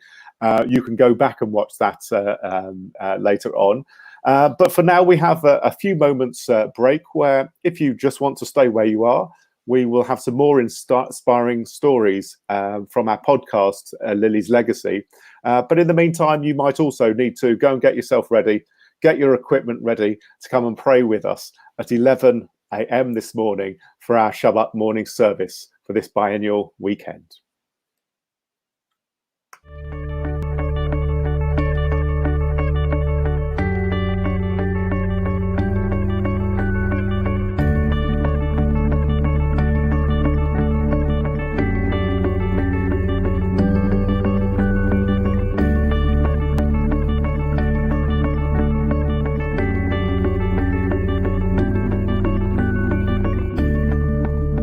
I remember well, was elderly, and when I remember him best was because the synagogue had been bombed during the war, we couldn't use it for the high holy days, so we used to go to the Friends Meeting House in Euston Road, and I always used to join my father again in the afternoons of Yom Kippur, and I couldn't wait for the service to end. Dr. Mattock used to always take the final blessing. He was very old-fashioned. He always raised his hands and said, "And peace be upon you." From about 1942, we left the Belsize Square and my father joined the Liberal Jewish Synagogue in St. John's Wood, which was then the senior rabbi was Israel Mattock, a very brilliant man. I suppose today his Judaism would not be accepted by the establishment, but he was a very, very brilliant speaker and a very moving and very lovely personality. And perhaps a bit of a showman, because I always remember how he, when he did the final blessing, he lifted up the talus high up. Perhaps you could say today he was a showman, but it was very successful. I met Claude Montefiore. I was quite close to Leslie Edgar. I knew Mattock, who wasn't easily approachable, but we knew each other. And I was working my way up through the youth movement. We had a very good rabbi called Rabbi Hooker, who really put us on the map. And then later on, we had a rabbi called Zucker, who came from America, who really made the connection with the other communities and was very much accepted, not only by our community, but by the whole Jewish community of Birmingham. Well, we had fairly early on, Alan Mann was appointed as our rabbi. He was the third rabbi at the LGS at the time. Then we had a series of student rabbis, and also David Goldstein, who was also an old boy of my school. He was a few years older than me. Keep coming across these Jews everywhere that went to my school. He was with us just up until we started buying the building. We had several student rabbis. There was Kenneth Cohen, who was American. He became the chief rabbi of Wales, I believe. He was the only one there afterwards. The best one was Danny Gottlieb, who was our rabbi when we were building the shul. And he was so popular, the LPS allowed him to stay another year, because officially only supposed to be 1 year. The student rabbi was only assigned to congregations for a year, but he was with us for at least 2. I'm here. I'm one of the wardens of Brighton and Hove Progressive Synagogue, look after on a Shabbat morning service. And I think my first ever lesson in how to do wardening was when I was 5 years old, when somebody who was very much involved with the liberal movement, Joe Swinburne, was the warden at North London Progressive Synagogue. and had to tell me off for misbehaving during the service. At that time in liberal Judaism, you had some people that would have been very much influenced by Lily Montagu. We had a rabbi called, or he was a reverend in those days, and he was Herbert Richer, a very influential rabbi at that time in the movement. We also had the influence of Germany, because at that time in the synagogue didn't only have a rabbi, it had cantor. Music was very important, and it had an organ. And we had this cantor, who was only for a few years because he then retired, who was Lewandowski. And it must have been related to, you know, the Lewandowskis that produced a lot of the music we have in our services. And I remember as a child, I always sometimes used to say to you, maybe one day you would like to become a husband, because I used to like to pretend I was in those days, but no, it wasn't the case.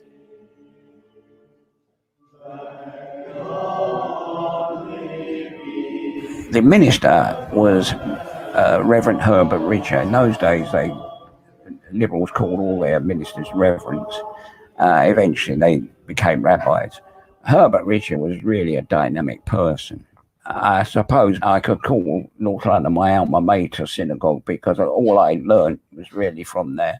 It was a strong Zionist synagogue, stemming from when Maurice Perlsweek, the founder minister, was there. Unlike the rest of liberal Judaism, he was very pro-Israel and or the founding of a state of Israel. That continued right way through the life of North London. They arranged trips to Israel, ambulances for Mogged David Adom, and so many other things. But the community itself was very dynamic. They were a wonderful bunch of people. In the late 60s, the union had the remarkable foresight to employ Rabbi Sidney Brichto from America. And Sidney was a most dynamic person. He really was, and he could easily persuade the birds from the trees. He was really a dynamic man to have in control of the whole setup, and it brought the movement back to life a bit, because it was getting a bit stale in its ways. In around about 1975, I think, in the push to try and get more Jews to become involved in progressive Judaism, Sidney approached myself, Harold Miller and Joe Swinburne, and asked if we would be willing to set up a branch of North London in Ilford, because Ilford at that time had the largest Jewish community in Europe. And I pointed out to him that there was already a liberal shul in South Woodford. There was one Reform shul, and also 4 Orthodox synagogues. But I said, nonetheless, for that, I still thought there was room for us. As my life is always very much influenced by liberal Judaism, I was bar mitzvahed at North London Progressive Synagogue by Sidney Brichter, who was a very important member of the of liberal Judaism. He was executive director, and at that time was taking the services at North London Progressive Synagogue. And he wasn't a particularly tall person. I was always been tall. And he always gave a blessing onto the bar mitzvah boy. And on this occasion, he had to comment that he had to look up to the bar mitzvah boy rather than actually look down to the person. I remember we had Rabbi Rayner, who was the chief rabbi at the time. And one of my memories is that he took us away to Oxford, I think, or Cambridge. And we went to a theological college, and we were like students there. So we each had our own room, and it was an amazing experience, really. I don't think I appreciated it at all at the time, but that was the sort of teaching for the confirmation. But I know that liberal Judaism was criticized then for the confirmation process, that it made it too much like the Christian confirmation. And more recently, bat mitzvahs and bar mitzvahs have come back into fashion, I suppose. And both of my daughters were bat mitzvahed. There's a lot of debate among progressive Jews, not just liberal Jews, about how far you change prayers in order to say what you believe and how far you reinterpret. And I can see both views, but I think I'm still where John Rayner was, which is that, you should change things you don't believe you can say. He was full of integrity, so, he was never afraid to speak out, for example, on Israel and Palestine. He was very clear about what progressive Jewish values were. I know at our ordination service, there were certain prayers he said he wouldn't lead because he felt in all sincerity he couldn't say them. And that always stuck with me, having that sort of courage to be really clear what you believe and what you're willing to say. I don't remember the exact prayer, but I know that when we were ordained, our prayers were a mixture of reform and liberal, and I suspect it was something related to redemption or something. I'm not sure.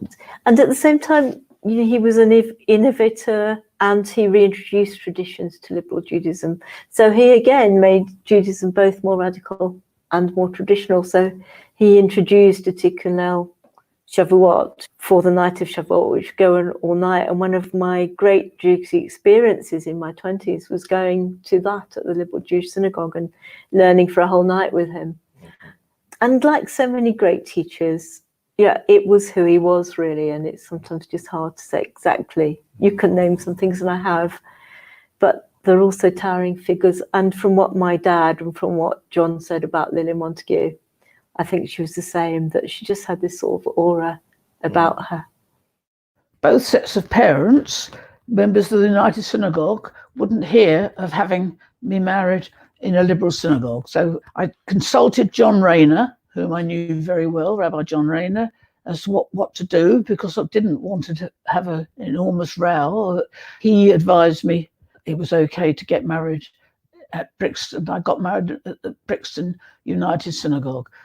Although we were living in Tooting and there was Streatham United Synagogue, my father, for some reason or other, wanted it to be at Brixton. So I'm afraid I've got a United Synagogue ketubah. When John said, "Do it, don't, it's not the time to fall out with your parents," and it was both sets of parents. So I did it. We always said one day we'll have a liberal wedding, but we never got round to it. He was a student when I first knew him, but then his first appointment was at South London, where I was a member.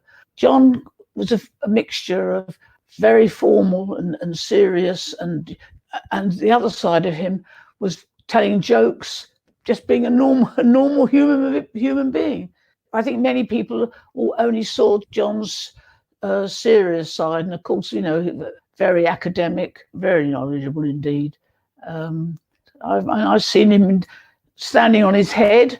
Well, I think he was a very important figure in liberal Judaism. He was sort of seen, I think, in a way, although he didn't have that title, as a senior rabbi in liberal Judaism. People would listen to John and regard him as the expert, and at the same time, perhaps a little unapproachable, maybe, because he was so much looked up at, I suppose. On the other hand, he was a very warm and very, very caring person. I think he certainly was seen as someone who spoke for liberal Judaism.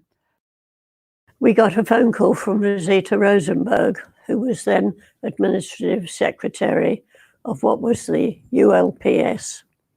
She said, "Would you be interested, Brenda, in helping start a synagogue locally?"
Shabbat Shalom.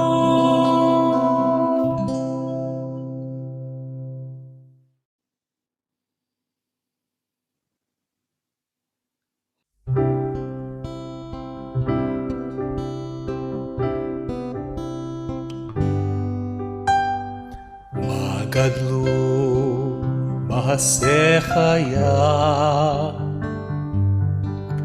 מאוד עמקו מחשבותיך. מה גדלו מעשיך היה, מאוד עמקו מחשבותיך. מה גדלו מעשיך היה, מאוד עמקו מחשבותיך.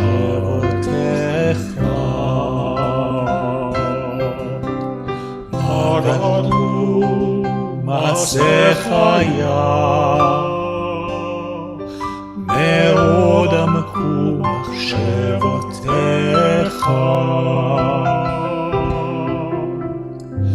מה גדלו מעשיך היה, מאוד עמקו מחשבותיך.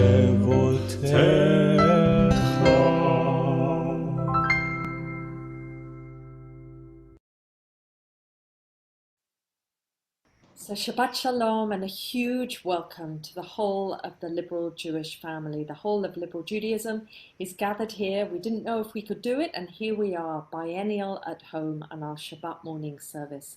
I welcome you all with a hearty Shabbat Shalom from Rachel Benjamin, from Igor Zinkov and myself as we lead each other in prayer this morning. This feels an uplifting moment for us as a congregation. All of you representing all your different communities, we hope we'll see the images of your bima or of your logo behind us so that each one of you feels that we are praying with you in all the different congregations of liberal Judaism. There is much to celebrate in this wide family of ours. We have managed to include many musicians within liberal Judaism as well, so we really hope that this service will honour, pay tribute to all those who are involved in liberal Judaism, including 3 of our precious national officers. I found these words from Lily Montague, one of our founders, who wrote this in the 1950s, but it couldn't feel more apt for us today as we begin our Shabbat morning service. She wrote, "There is no reason why we should be unhappy about the future, since the best people will always look for the best in life and get together in search of it." May that be our blessing and intention this Shabbat morning.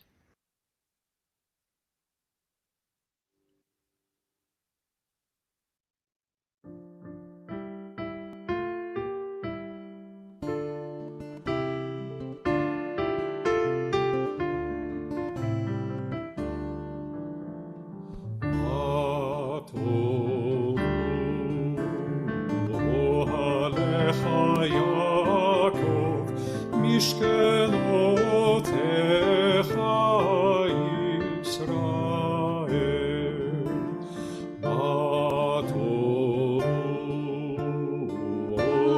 אוהליך יעקב, משכנותיך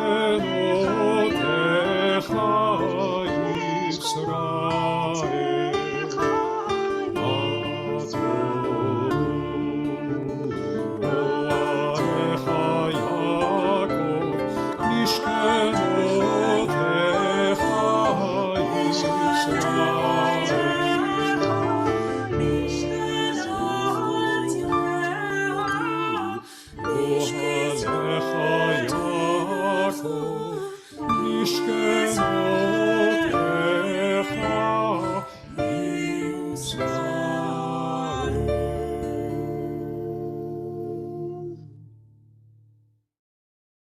So as well as gathering together as all our different congregation, this morning is also an opportunity for us to highlight and use the draft Siddur that Rabbi Leah Molstein and Rabbi Eli Tikvasera have worked so extraordinarily hard on these past months and even turning into years.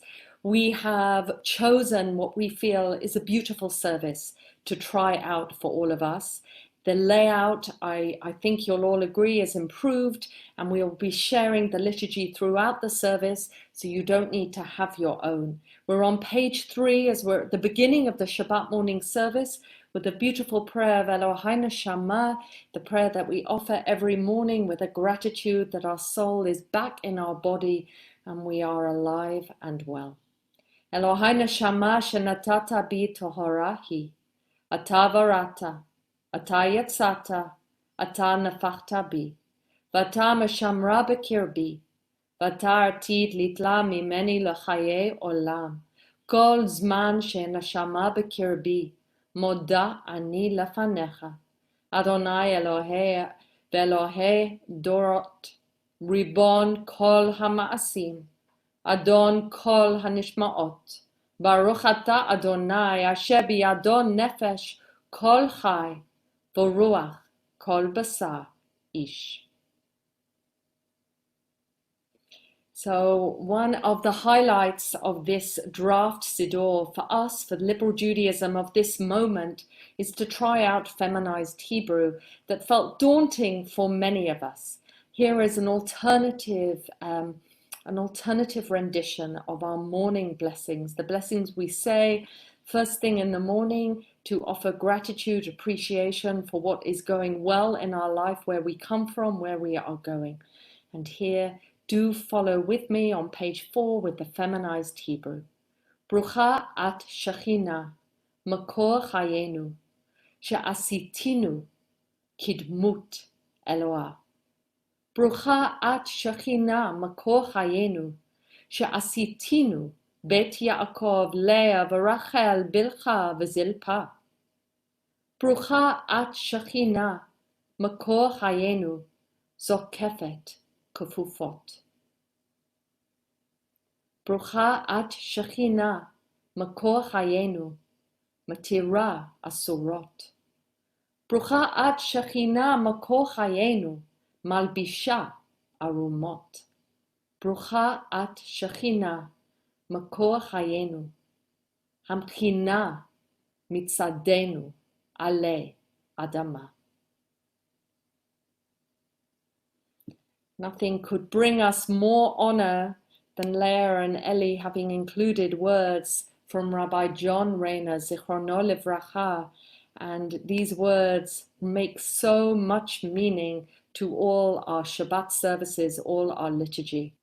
In every place where I cause my name to be mentioned, I will come to you and bless you. Bless, O God, those who are assembled here in your name. Grant that we may all draw from this service a renewed consciousness of your presence, a deeper loyalty to our faith, and a stronger resolve to order our lives in harmony with your will.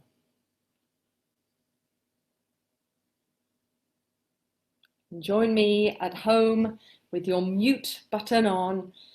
Blessed be the one whose word gives being to the world. Blessed be the origin of every beginning. Blessed be the word which is deed, the will which is fulfillment. Blessed be the compassion which embraces the world and all beings. Blessed be the living spirit which endures and prevails. Blessed be the one whose name brings rescue and redemption. Our songs of praise acclaim your greatness and your wonder, unifying life force of all worlds. Blessed are you, eternal flow of being, calling forth our psalms of praise.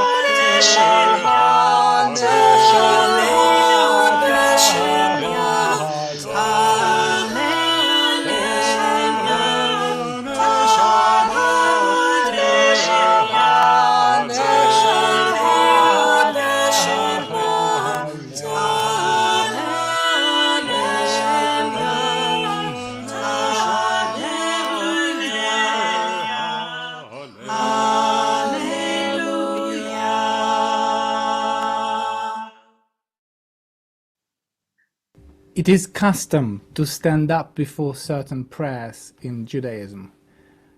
These prayers include Baruch Hu, Shema, Amidah, and others. Whether it is your custom to stand in your synagogue for those prayers or to remain seated, I invite you to do so now, because apart from an additional lockdown meaning of standing up in front of a screen, there is also a meaning of solidarity. You will stand and you will know that hundreds of liberal Jews across the world will do the same with you. I will remain seated with those who normally sit.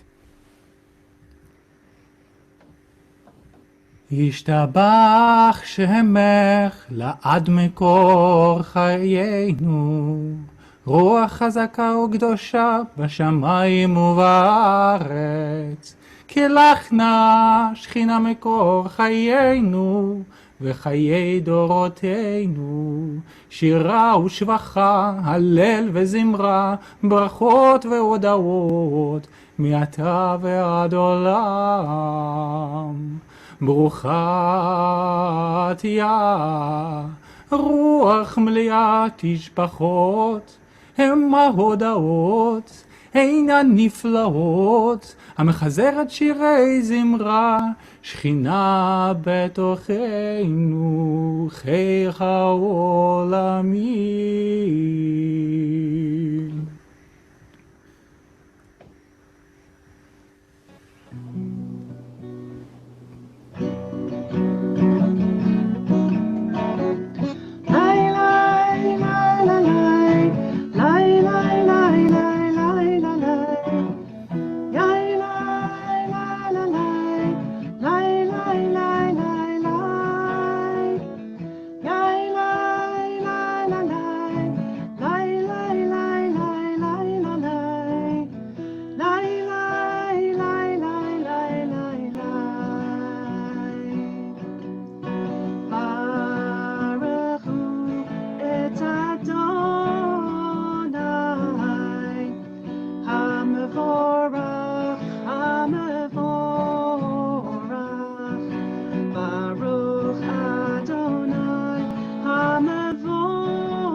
Blessed are you, infinite power that we are, majesty of the universe, forming light and creating darkness, making harmony and creating chaos.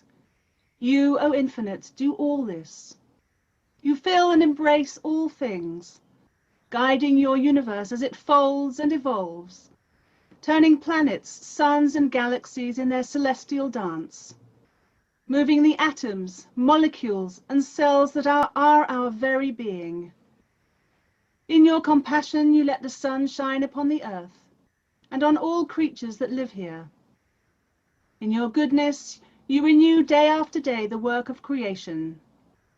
How many, how varied are your works, O Eternal, all of them fashioned in wisdom. The earth is full of your riches.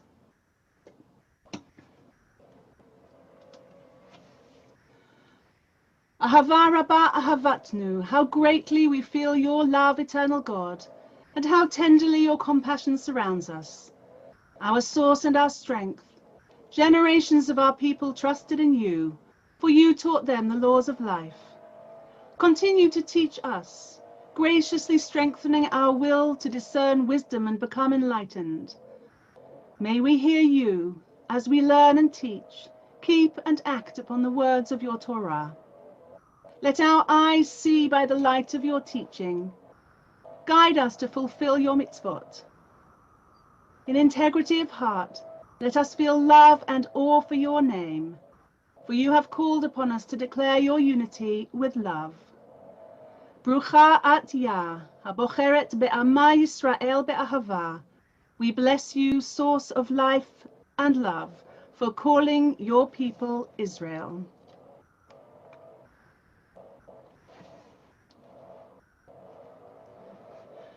Shema Yisrael, Adonai Eloheinu, Adonai Echad.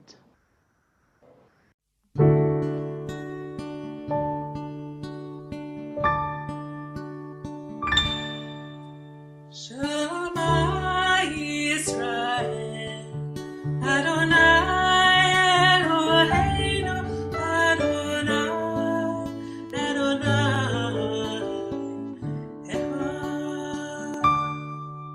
Baruch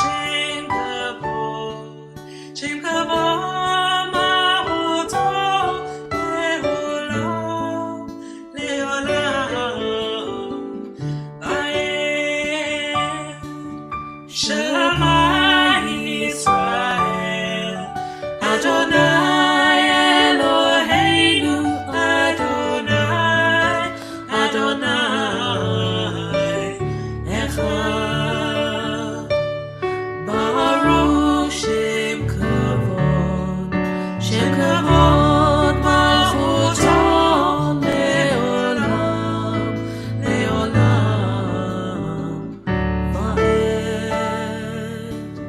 Shema Yisrael, Adonai Eloheinu, Adonai, Adonai Echad. Baruch Shem Kavod Malchuto, Leolam, Leolam.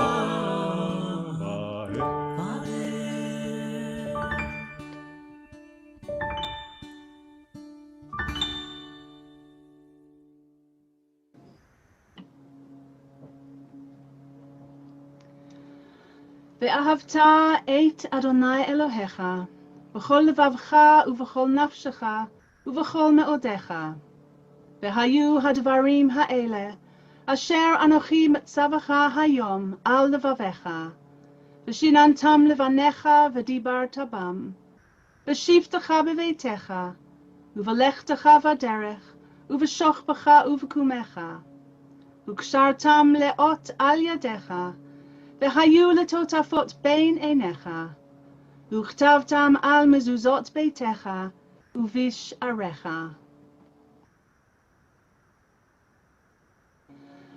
למען תזכרו ועשיתם את כל מצוותיי, והייתם קדושים לאלוהיכם. אני אדוני אלוהיכם, אשר הוצאתי אתכם מארץ מצרים, להיות לכם לאלוהים. אני אדוני אלוהיכם.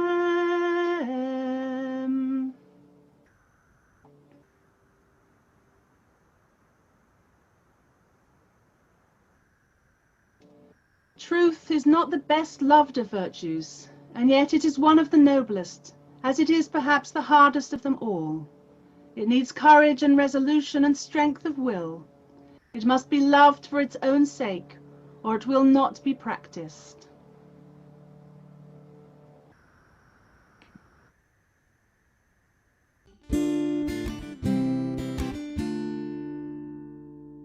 מי כמוך, חיילי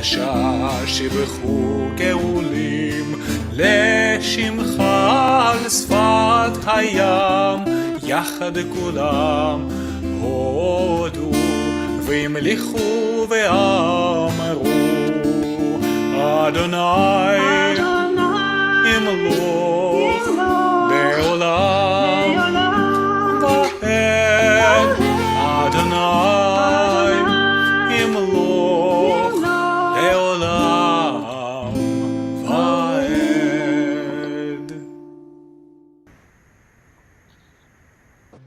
צור ישראל, קומה בעזרת ישראל. גואלנו אדוני צבאות שמו. קדוש ישראל. ברוך אתה אדוני, גאל ישראל.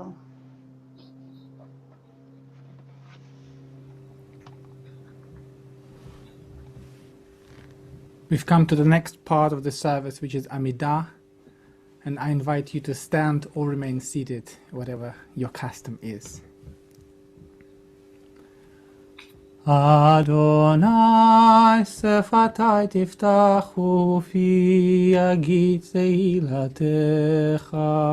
Eternal God, open up my lips that my mouth shall declare your praise. Baruch atah Adonai, Eloheinu ve'Elohei Avotenu ve'imotenu, Elohei Avraham, Elohei Yitzchak ve'Elohei Yaakov, Elohei Sarah, Elohei Rivka, Elohei Rachel ve'Elohei Leah, Ha'el הגדול, הגיבור והנורא, אל עליון, גומל חסדים טובים וקונה הכל, וזוכר חסדי אבות ואימהות, ומביא גאולה לבני בניהם, למען שמו באהבה. מלך עוזר ומשיר ומגן, ברוך אתה אדוני, מגן אברהם ועזרת שרה.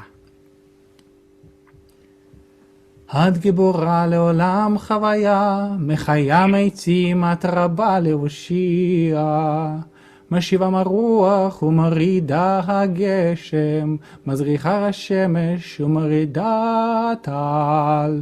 מכלכלת חיים בחסד, מחיה מתים ברחמים רבים, סומכת נופלים ורופאה חולים, ומתירה אסורים, ומקיימת אמונתה לשני העפר. מי כמוך בעלת גבורות, ומי דומה לך, גבורה ממיתה ומחיה, ומצמיחה ישועה, ונאמרת את להחיות מתים.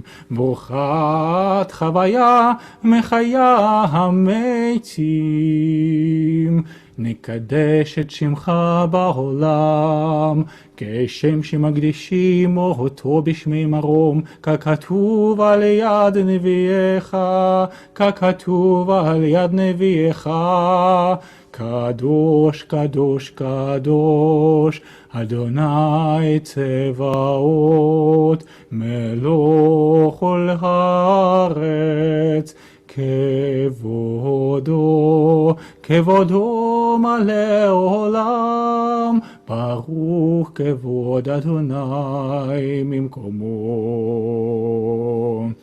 ממקומך מלכנו תופיע ותמלוך עלינו, כי מחכים אנחנו לך, כי מחכים אנחנו לך.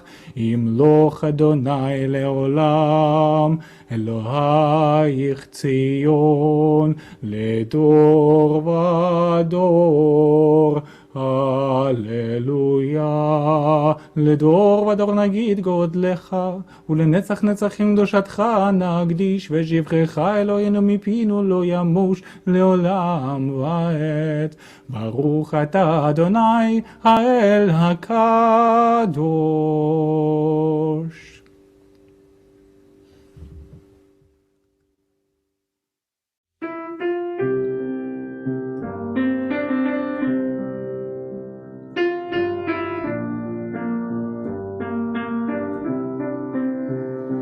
ישמחו במלכותך שומרי שבת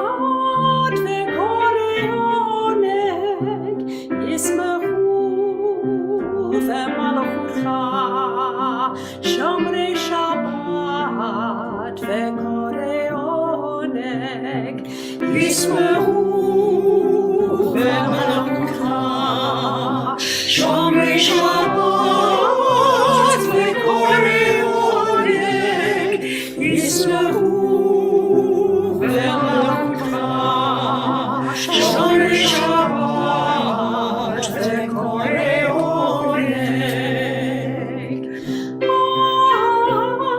מקדשי שבי,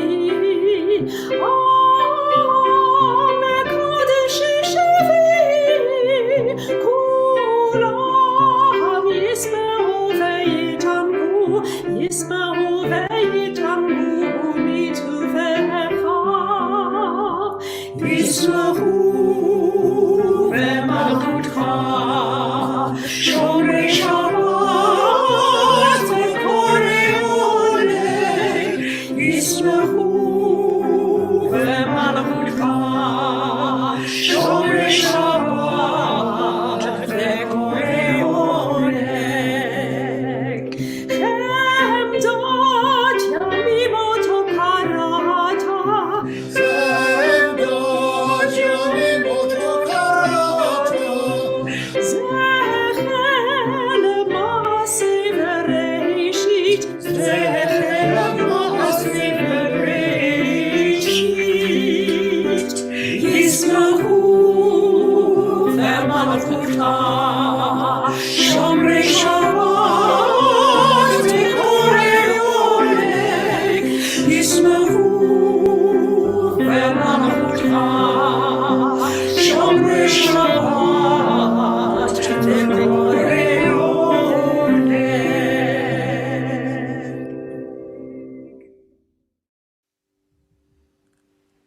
Our God and God of our ancestors, may our rest on this day be pleasing in your sight.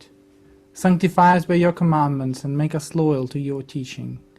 Satisfy us with your goodness and gladden us with your salvation, and purify our hearts that we may serve you in truth. In your gracious love, Eternal One, let the holiness of your Sabbath enter our hearts, and may all Israel who hallow your name be exalted by its peace. Blessed are you, O God, for the holiness of the Sabbath. רצה אדוני אלוהינו בעמך ישראל, ותפילתנו באהבה תקבל, ותהי לרצון תמיד עבודת ישראל עמך. ברוך אתה אדוני, שעודך לבדך ביראה נעבוד. We give thanks that you, Eternal One, are our God, as you were the God of our ancestors. You are the rock of our life, the power that shields us in every age. We thank and praise you for our lives which are in your hand, for our souls which are in your keeping, for the signs of your presence we encounter every day, and for your wondrous gifts at all times, morning, noon, and night. Blessed are you, O God, source of goodness, to whom our thanks are due.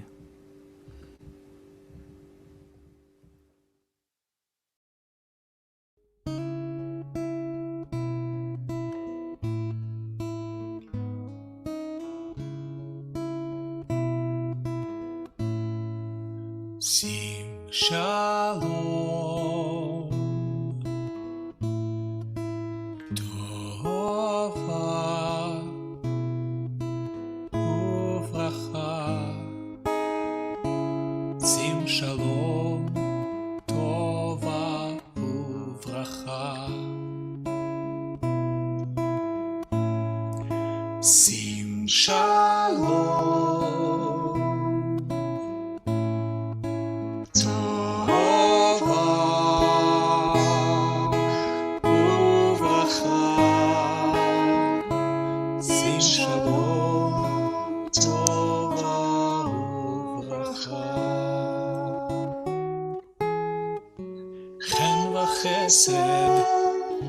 חן וחסד ורחמים,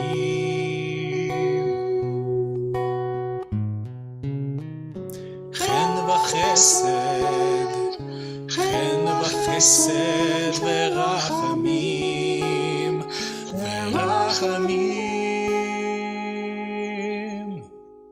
שים shalom tova uvracha sim shalom tova uvracha עלינו ועל כל ישראל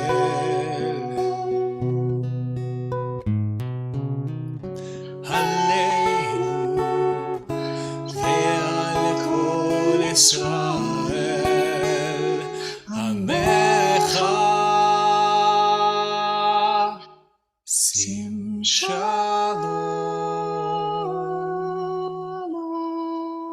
טובה וברכה שים שלום טובה וברכה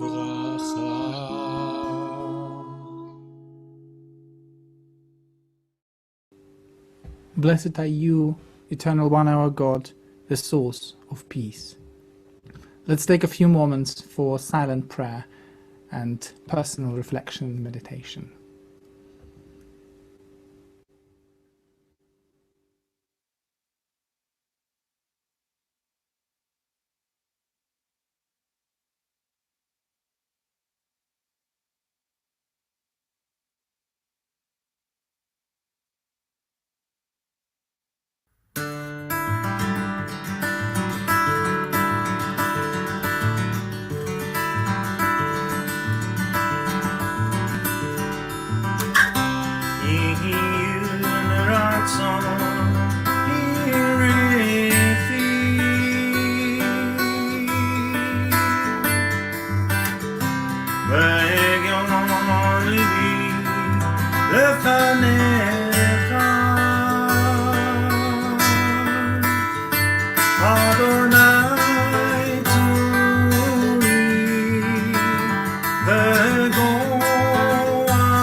To Kriyat Torah, the Torah service, you can see by the fantastic blue square that Leah and Ellie have used throughout the Siddur to help us navigate ourselves and find ourselves within the structure of the morning service. As this whole service has been, it has been a celebration of collaboration of rabbis, of lay leaders, of musicians, and we go into the Torah service with just the same intent.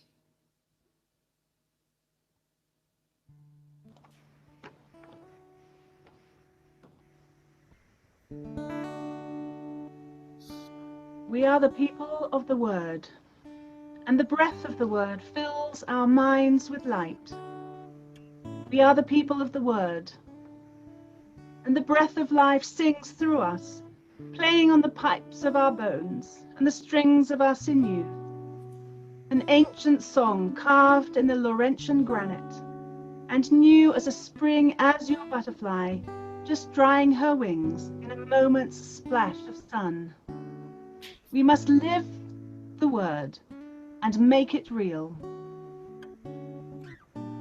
We are the people of the book, and the letters march busy as ants, carrying the work of the ages through our minds. We are the people of the book. Through fire and mud and dust, we have borne our scrolls tenderly as a baby swaddled in a blanket, traveling with our words sewn in our clothes and carried on our backs. Let us take up the scroll of Torah and dance with it and touch it and read it out. For the mind touches the word and makes it light. So does light enter us, and we shine.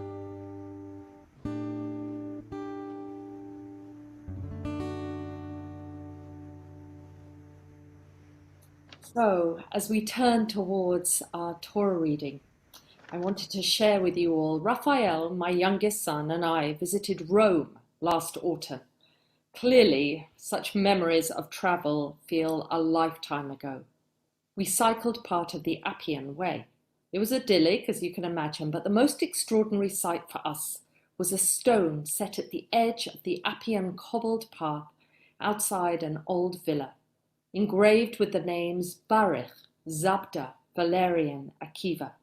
Our guide, not knowing who we were, enthusiastically told us the name was Jewish, attached to the slaveholder's name. As a former slave so keen to be noted, Baruch, Zabda, Akiva chose to be seen, counted, and noted by paying for this stone and engraving his name on it before he died. Centuries later, Raphael and I saw it and noted. I think of this stone now and have been thinking about it all week as we begin Bamidbar, the fourth book of Torah, the book of Numbers, opening with the census of the people. The taking of the census is potentially dull, and when we saw it coincided with Biennial Shabbat, we wondered. It's just a list of names, but on the other hand, it isn't. Take a census, Su'u et Rosh, it opens. The words open, lift up the head of the whole Israelite community. The word Su'u, the root, is only used when the intention is to indicate greatness. That is, holding high one's head, as Nachmanides commented on this second verse. But the census demonstrates what we all know only too well in our congregations in 2020, that each individual makes up a community. And only by knowing the name and where each individual has come from and where they are choosing to go, do we become a real congregation. Just like that slave in Rome who wanted his name to be noticed, so we are congregations of names, and liberal Judaism is an even larger congregation of all of our names. Bamidbar, rather like the phone book, as Rabbi Louis Jacob Zichrono Livracha taught us as rabbinic students at Liobet College, the phone book can be read as a dull list of names, each Brown, Smith, or Cohen seeming just the same as the other. But actually, we know the individuality that is included in every name. The Italian commentator Saforno anticipated him by saying, at that time, every one of that generation was designated by their name, which indicated and reflected stature and character. And how we know that to be true for us now. We have survived over 100 years from our founders' hope at the beginning of the 20th century. And through these past extraordinary weeks, we've seen that nearly 900 of us are gathering this weekend, choosing to be counted as this community, being seen and being part of liberal Judaism. Liberal Judaism has grown and developed by recognizing all who count themselves as being part of this congregation. We've utterly expanded who counts from biblical times to now. Each individual we know ameliorates our movement, and we are greater together than just the sum of our parts.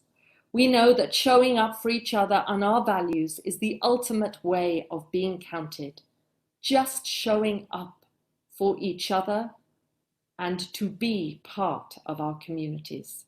I hope that as the Torah is read this morning, you might see a glimpse of the photo of your congregation, of your bima, of your ark, even of your Torah scroll, of a reminder of who you are and who you have chosen to be counted amongst as we gather here this morning for Torah.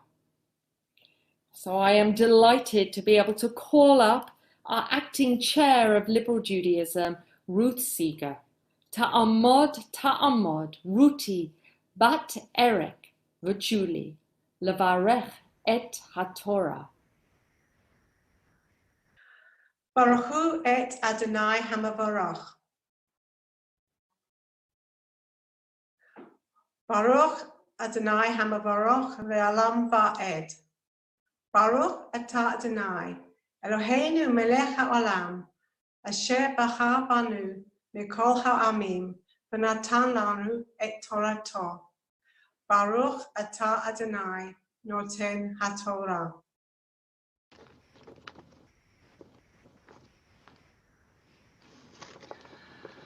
Vayedaber Adonai el Moshe במדבר סיני באוהל מועד. באחד לחודש השני, בשנה השנית, לצאתם מארץ מצרים לאמור. שאו את ראש כל עדת בני ישראל, למשפחותם, לבית אבותם. במספר שמות, כל זכר לגולגלותם. מבין 20 שנה ומעלה, כל יוצאי צבא בישראל. תפקדו אותם, לצבאותם, אתה ואהרון. ואיתכם יהיו איש איש למטה. Ish, Rosh Leveit Avotav Hu. And the Eternal One spoke to Moses in the wilderness of Sinai, in the tent of meeting, on the first day of the second month, in the second year of their going out from the land of Egypt, saying, Take a census of the whole Israelite community by the clans of its ancestral houses, listing the names, every male, head by head. From the age of 20 years up, all those in Israel who are able to bear arms, you and Aaron shall record them by their groups. And with you, let there be a man from each tribe, each one the head of his ancestral house. Well, the Torah then continues with a list of the 12 men, one from each tribe, who are to assist Moses and Aaron with the census. But we continue after that in our reading from verse 16. Eile keru'ei ha'edah, nesi'ei matot avotam, Rashei alfei Yisrael hem. ויקח משה ואהרון את האנשים האלה אשר נקבו בשמות ואת כל העדה הקהילו באחד לחודש השני ויתיילדו על משפחותם לבית אבותם במספר שמות מבין 20 שנה ומעלה לגולגלותם, כאשר ציווה אדוני את משה. V'yifkadeim b'midbar Sinai. These are the elected of the community, the chieftains of their ancestral tribes. They are the heads of the contingents of Israel. So Moses and Aaron took these men who had been designated by name, and on the first day of the second month, they gathered together the whole community who were registered by the clans of their ancestral houses, the names of those aged 20 years and over being listed head by head. As the eternal God had commanded Moses, so he recorded them in the wilderness of Sinai. Baruch atah Adonai, Eloheinu melech ha'olam, asher natan lanu Torah temet, v'chayei olam nata b'tochenu. Baruch atah Adonai, noten haTorah. Now we turn to the Haftarah, taken from the prophet Hosea, and we can see the echo with the census and the counting as Israel is described, the people of Israel, as the sand of the sea, numerous to be counted, and ultimately will become one people, and the people of God, Ami, is the promise from God, my people. I turn now to the Vice Chair of Liberal Judaism, Karen Newman, for her reading of Haftarah. Shabbat Shalom. I'd like to begin by thanking the rabbinic team, in particular Rabbi Rebecca Burke, for indulging my aversion to modern biblical translations. Thank you, Rebecca. Blessed are you, Eternal One, our God, Sovereign of the universe. You inspired faithful prophets and took pleasure in the words they spoke in truth. Blessed are you, Eternal One, giver of Torah, through your servant Moses, your people Israel, and the prophets of truth and righteousness.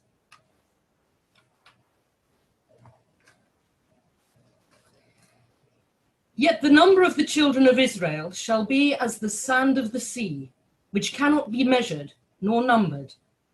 And it shall come to pass that instead of that which was said to them, ye are not my people, it shall be said to them, ye are the children of the living God. And the children of Judah and the children of Israel shall be gathered together, and they shall appoint themselves one head, and shall go up out of the land, for great shall be the day of Jezreel. Say ye unto your brethren, Ami, my people, and to your sisters, Ruhamah, that hath obtained compassion. And it shall be at that day, saith the Eternal One, that thou shalt call me Ishi, my husband, and shalt call me no more Baali, my master. For I will take away the names of the Baalim out of her mouth, and they shall no more be mentioned by their name. And in that day I will make a covenant for them with the beasts of the field, and with the fowls of heaven, and with the creeping things of the ground, and I will break the bow and the sword and the battle out of the land, and I will make them to lie down safely. And I will betroth thee unto me forever. Yea, I will betroth thee unto me in righteousness, and in justice, and in loving kindness, and in compassion. And I will betroth thee unto me in faithfulness, and thou shalt know the Eternal One. And it shall come to pass in that day, I will respond, saith the Eternal One. I will respond to the heavens, and they shall respond to the earth. And the earth shall respond to the corn, and the wine, and the oil. And they shall respond to Jezreel, whom God soweth. And I will sow her unto me in the land, and I will have compassion upon her that hath not obtained compassion. And I will say to them that were not my people, thou art my people. And they shall say, thou art my God.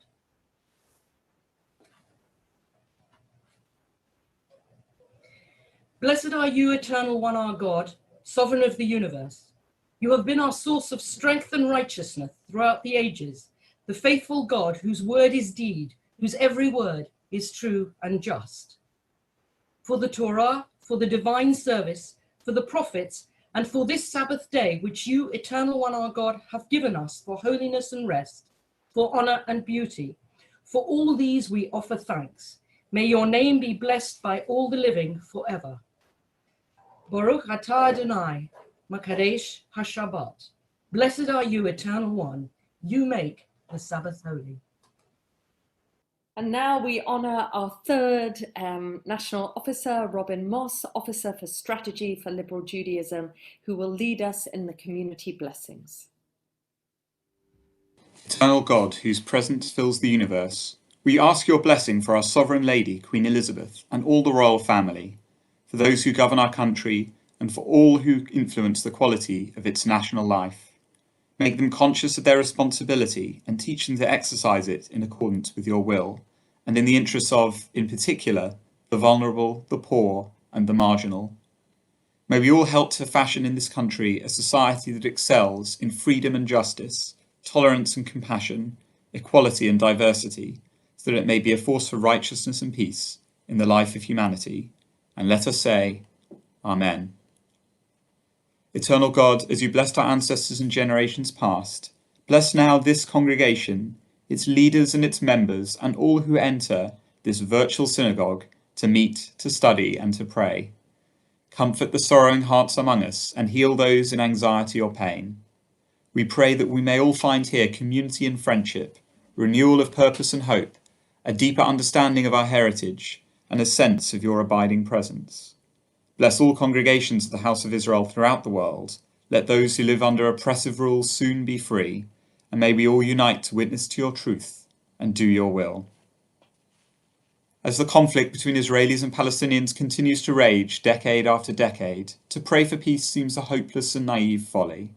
And yet, today, it is more urgent than ever that a just and peaceful resolution is achieved that acknowledges the needs of both peoples for sovereignty and security. And so we pray, El Maleh Rachamim, God full of compassion, who heals the broken-hearted and binds up their wounds, we ask you to show all your children the way of love and compassion, so that hatred ceases to scar their lives. Ein HaChaim, source of life, we call upon you to send your abundant blessings into every home, Israeli and Palestinian, so that new hope may overcome old fears.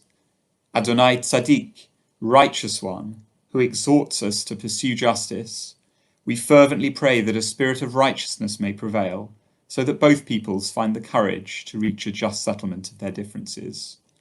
Oseh Shalom, Maker of Peace, who teaches us to be seekers of peace, we entreat you now to spread your tabernacle of Shalom Salam over all the inhabitants of your land, and to support the peacemakers among both peoples in their efforts to walk the path of reconciliation, so that a just peace may reign supreme at last, bimherab me beyamenu, speedily in our day, and let us say, Amen. And now a special prayer during this coronavirus crisis. Out of our distress we call to the Eternal One. O God, hear our plea and be attentive to our prayers. Heal those who are suffering from the virus. May they find renewed strength and breath to return to health in the days and weeks ahead. We pray for the families of those who have lost loved ones. Open our hearts to your compassion, O God, so that without the ability to embrace and meet, we can bring comfort to mourners with our words or in our silence, binding up the wounds of those who are broken-hearted and alone in their grief. We pray for all those working on the front line of the NHS, those who are keeping essential services in operation, and give thanks for their sacrifice that takes them away from their families and exposes them to the threat of danger and sickness. Help us, O God, to find your spirit within us, your steadfast love and compassion. Inspire us to use our time well, to learn to be contented, to give what we can give to others, and with gracious acceptance to be recipients of the kindness of others. May your blessing rest on us now and always, and let us say, Amen. And as we prepare to finish the Kriyat Torah, the Torah service, and remind ourselves the gift of Torah for all of us liberal Jews, may I just remind you all that as we move out of the service towards the end of the service, Being the large congregation we are this morning, we were not able to read all the yard sites that fall in the different communities across liberal Judaism. But wherever you're watching, do share names of those you are remembering so we can still feel ourselves to be part of a congregation this morning. Ki lecha tov natati lachem, torati al ta'azovu. עץ חיים היא למחזיקים בה ותומכיה מאושר דרכיה דרכי נועם וכל נתיבותיה שלום השיבנו אדוני אליך ונשובה חדש ימינו כקדם.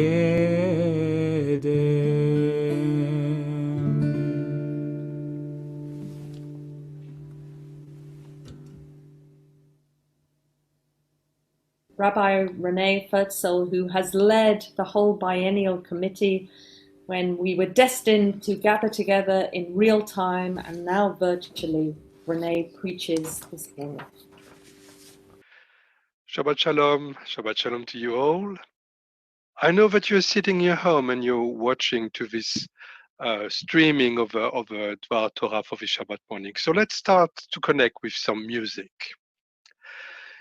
הנה מה טוב ומה נעים, שבת אחים גם יחד. הנה מה טוב ומה נעים, שבת אחים גם יחד. הנה מה טוב, שבת אחים גם יחד. הנה מה טוב, שבת אחים גם יחד. I know we are not sitting together, but in spirit we are. What a strange and unsettling experience it is to sit in the comfort of our homes, and yet to know that through the screen that stands before us, we are able to connect to hundreds of people around the country and beyond its borders. I'm here in my home office, talking to my computer, which is a strange experience. And I know that wherever you sit, you are listening to my voice and watching my face on your screen. It takes a bit of imagination to accept that our connection is real, but something is happening between us, as it happened earlier with the service leaders and later for the end of the service, without the usual eye contact, recreating a subtle sense of togetherness that we usually found in our synagogues. But this is our new reality. We stay in touch, albeit remotely. We can talk to each other through the medium of microphone and cameras, seeing only the upper part of our bodies. We have managed to create an entirely online large gathering of liberal Jews in the UK and beyond, reaching out to more people that we would have done physically. So, what can we learn from this? This Shabbat, we are opening a new book of Torah called Bamidbar, in the wilderness. And this is how it starts. וידבר אדוני אל משה במדבר סיני באוהל מועד באחד לחודש השני בשנה השנית לצאתם מארץ מצרים. And the Eternal spoke to Moses in the wilderness of Sinai, in the tent of a meeting, on the first day of the second month, in the second year after they came out of Egypt. The Torah gives us a very precise location and time, and it all happens in the wilderness of Sinai.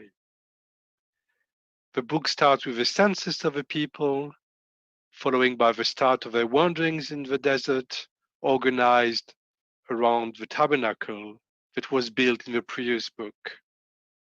The ark, the Aron HaKodesh, becomes a sort of sat-nav for their voyage in the desert, punctuating their journey and also their wars. But the central part of the book of Numbers describes something that is a recurring pattern.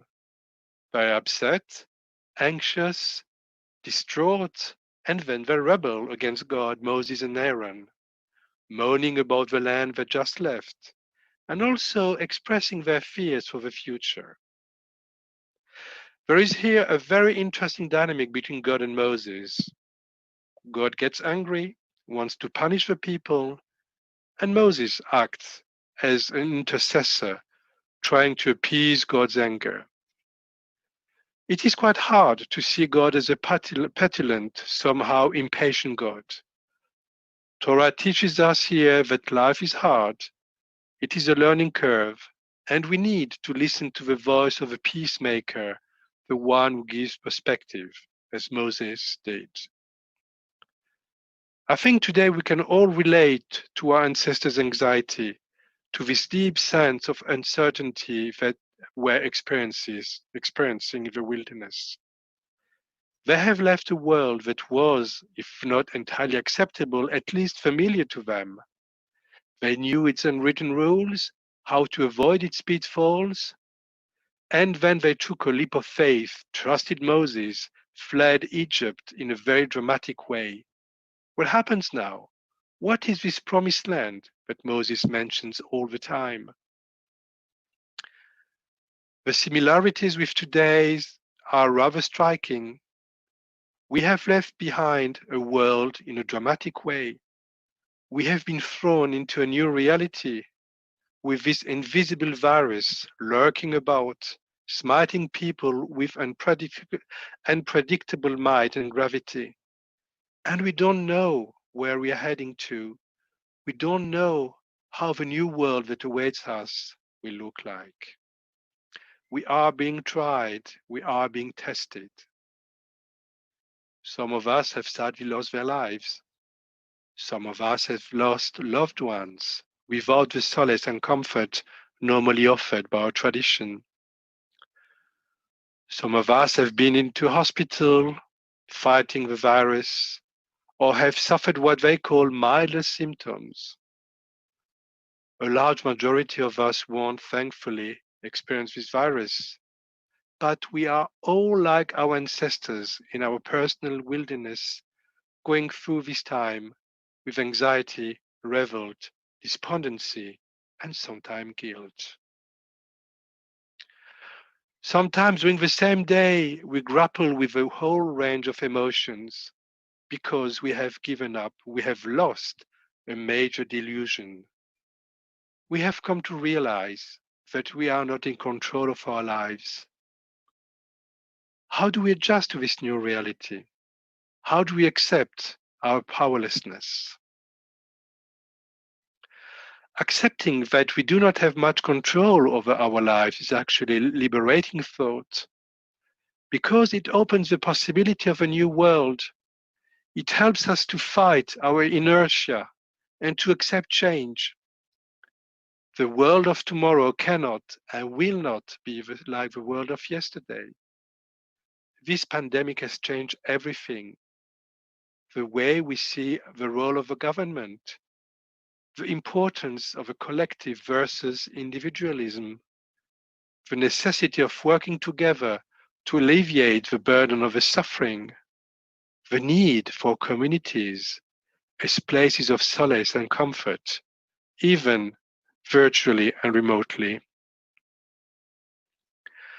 The Babylonian Talmud tells us that after the destruction of the Second Temple, Rabbi Yochanan ben Zakkai led a small group of Jewish refugees to the town of Yavne, where they set about rebuilding Judaism for the new realities they faced. Of course, COVID-19 does not have the same magnitude for us as Jews as the destruction of the temple, but we need, as they did, we need to reconsider Judaism in the face of this new reality. Over the centuries, many people have tried to give an all-encompassing definition of Judaism. For example, the Chabad Torah or Mitzvot, Judaism is about Torah or Mitzvot. the Orthodox definition of a derech eretz, or what Mordechai Kaplan coined in his book, Judaism as a Civilization. But we, in our small corner of a Jewish world, we have coined the expression collaborative Judaism, a Judaism of shutafut, of partnership between all lay leaders, rabbis, congregants, seeing ourselves as explorers of a tradition, at the same time reinventing it to make it relevant for us today. We have seen in these past 2 months how strong our communities have emerged from this pandemic, how resilient our members are. Working together in partnership, we have kept our communities going. We have offered online services, classes, social events, even pastoral care, and even this large biennial today. As liberal Jews, we have a message to the world. When this crisis is over, when we assess what has just happened and what lessons can be learned, remember what kept our world going.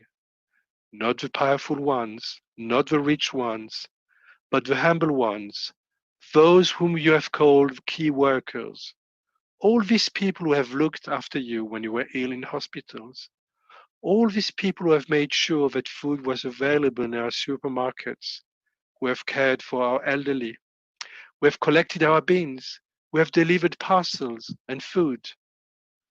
All these people who have ensured that communities carried on serving the public. I've witnessed this positive energy in my own community, Kingston Liberal Synagogue, and all over Liberal Judaism. Very quickly, we have taken the measure of the situation and acted accordingly. We are not heroes, we are human beings. Our communities have been laboratories of this new world that we want and we demand now. Places where people work together for the common good, caring for each other, valuing life above every other consideration, and exploring new ways to protect the environment. The future is holistic, compassionate, and respectful of life in all its forms, and respectful of the environment.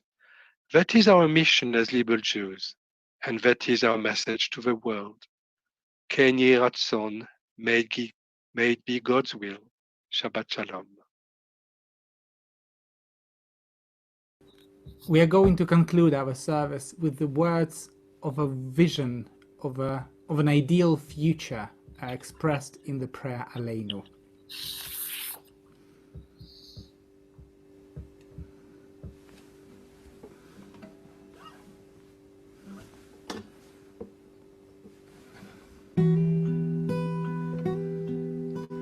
עלינו לשבח לדורון הכל, לתת גדולה לייצר בראשית, אשר שם חלקנו לייחד את שמו וגורלנו להמליך מלכותו, ואנחנו קוראים ומשתחווים ומודים לפני מלך מלכי המלכים, הקדוש ברוך הוא, שהוא נוטה שמיים ויוסת הארץ, מושב יקרו בשמיים ממעל, ושכינתו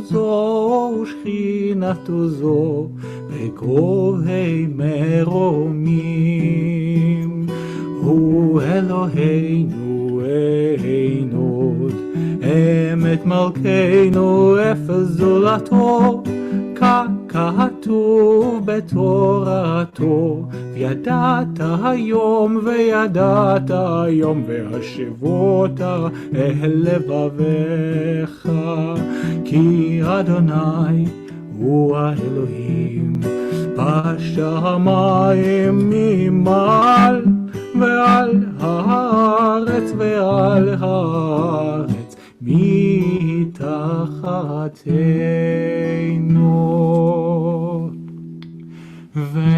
ונאמר והיה אדוני למלך על כל הארץ. ביום ההוא יהיה אדוני אחד, ושמו אחד.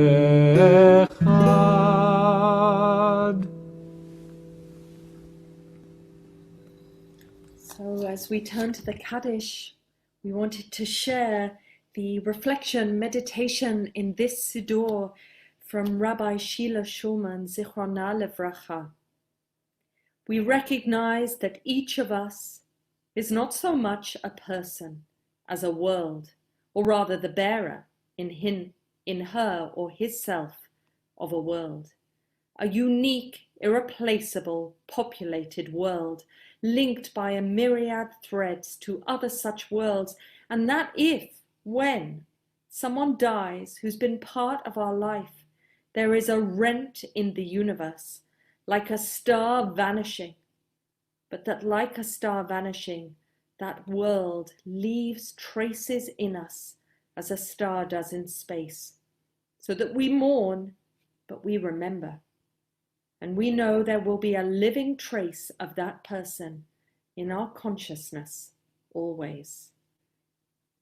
I can't help but think, as we gather here for this biennial, of all the rabbis, of all the teachers, of all our family that have gone before us, who've instructed, informed, inspired us in the lives that we lead. Zichronam Livracha, may their memories be for a blessing. And let us say the words of the Kaddish together. Yitkadal v'yitkadash Shemei Rabbah, v'yamad divrach Yirutei v'yamlich malchutei, v'chayechon u'v'yom echon, u'v'chayei d'chol Beit Yisrael, v'agala v'zman kariv v'imru, Amen. Yehei Shmei Rabbah mevorach le'olam omer maya. Yitbarach v'yishtabach v'yitpa'al v'yitromam v'yitnaseh, v'yitada v'yitale v'yitalal Shmei d'Kudusha brichu, Leila min kol berchata v'sherata, tushbachata v'nechemata, da'amiram v'yama v'imru, Amen. Yehei shlama rabba min shamaya, v'chayim aleinu v'yal kol Yisrael, v'imru, Amen. Oseh shalom bimromav, hu yaseh shalom, aleinu v'yal kol Yisrael, v'yal kol yoshvei tevel, v'imru, Amen. And we finish this morning's service with a very unusual choice of Adon Olam. I hope you'll all join in from your homes. Adon Olam asher malach, hayya bye bye. B'terem kol yitzir nivra, hayya bye bye. La'et nasa v'chefzu kol, hayya bye bye. Azai melech shemo nikra, hayya bye bye. Adon Olam asher malach, b'terem kol yitzir nivra, la'et nasa v'chefzu kol, azai melech shemo nikra. V'yacharek lo takol, hayya bye bye. Levado yivlog nora, hayya bye bye. V'hu hayya v'hu havei, hayya bye bye. V'hu yeh b'tifara, hayya bye bye. Adon Olam asher malach, b'terem kol yitzir nivra,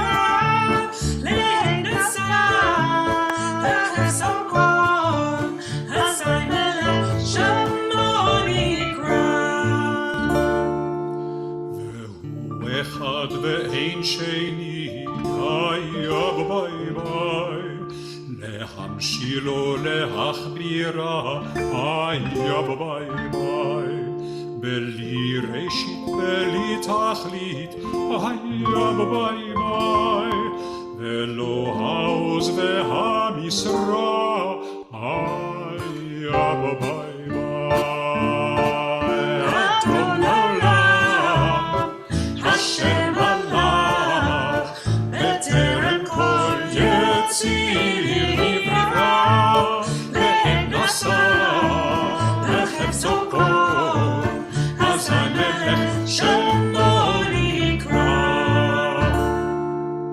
והוא אלי וחי גואלי היה ביי ביי וסוחב לי בעת צרה היה ביי ביי והוא ניסי ומנוס לי היה ביי ביי מנת כוסי ביום אגרע היה ביי ביי אדון עולם השם מלך בטרם כל יציר נברא לעת עשה בחפצו כל אזי מלך שמו נברא בידו הפקידוכי היה ביי ביי בעת אישן והעירה היה ביי ביי ואם רוחי גבייתי היה ביי ביי אדוני לי ולא הירא היה ביי ביי אדון עולם השם מלך בטרם כל יציר נברא לעת עשה בחפצו כל אזי מלך שמו נקרא אדון עולם השם מלך בטרם כל יציר נברא לעת עשה בחפצו כל אזי מלך שמו נקרא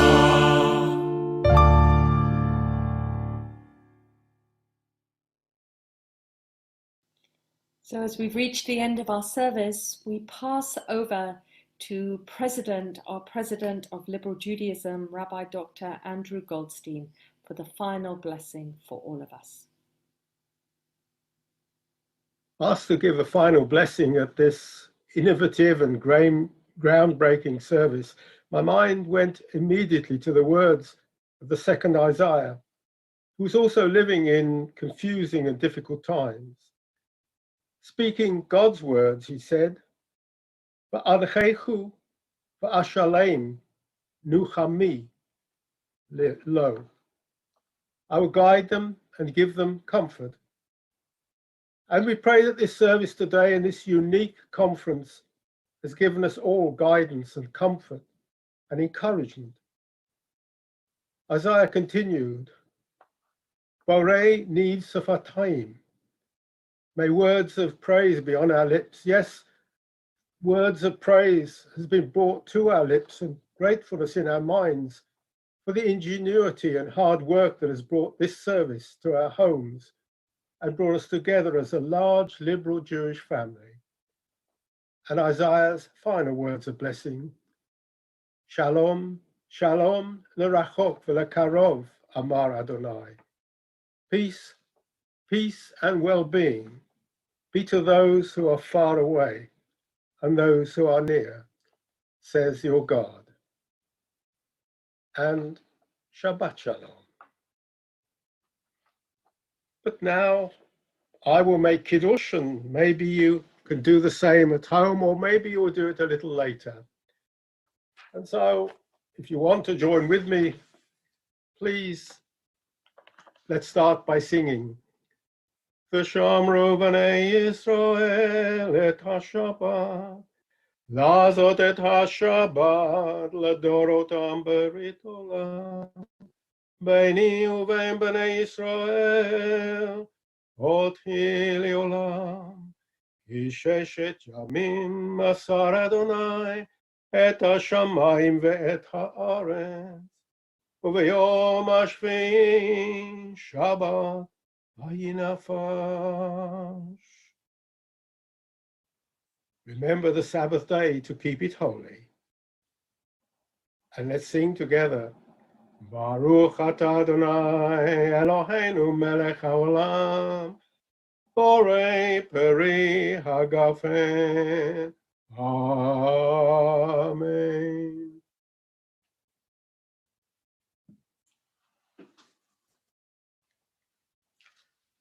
Baruch atah Adonai Eloheinu melech haolam, hamotzi lechem min haaretz. Amen.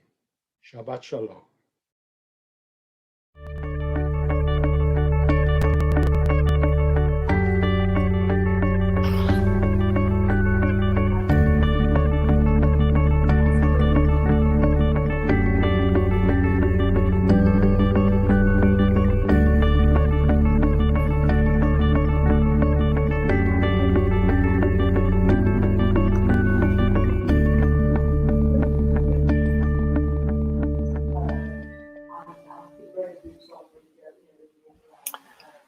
Shabbat Shalom to you all. What an incredibly inspiring and innovative service we've all enjoyed together this morning. And wonderful to end with the cheeky little smile of the president of Liberal Judaism. You can enjoy a little bit more of that smile in a few moments. If you would like to switch over now to Zoom, check out your email as one of the registered attendees at our biennial weekend, and you'll find a Zoom link to join Dad, Rabbi Dr. Andrew Goldstein, for a lunch and learn session. And then we've got lots more to look forward to today. So, Rafe. Yes, once you have had your lunch and you are rested and sated, then we invite you to join us again at 1:30 for one of two sessions. We have a conversation between Matthew Gould and Lord Daniel Finkelstein, and for the younger or younger spirited members of Liberal Judaism, we have games and preparation for Havdalah with LJY Netzer. And they're both at 1:30. So bitte avon, enjoy your meal, go learn with Dad, and we'll see you later on for the sessions. Shabbat Shalom. Shabbat Shalom.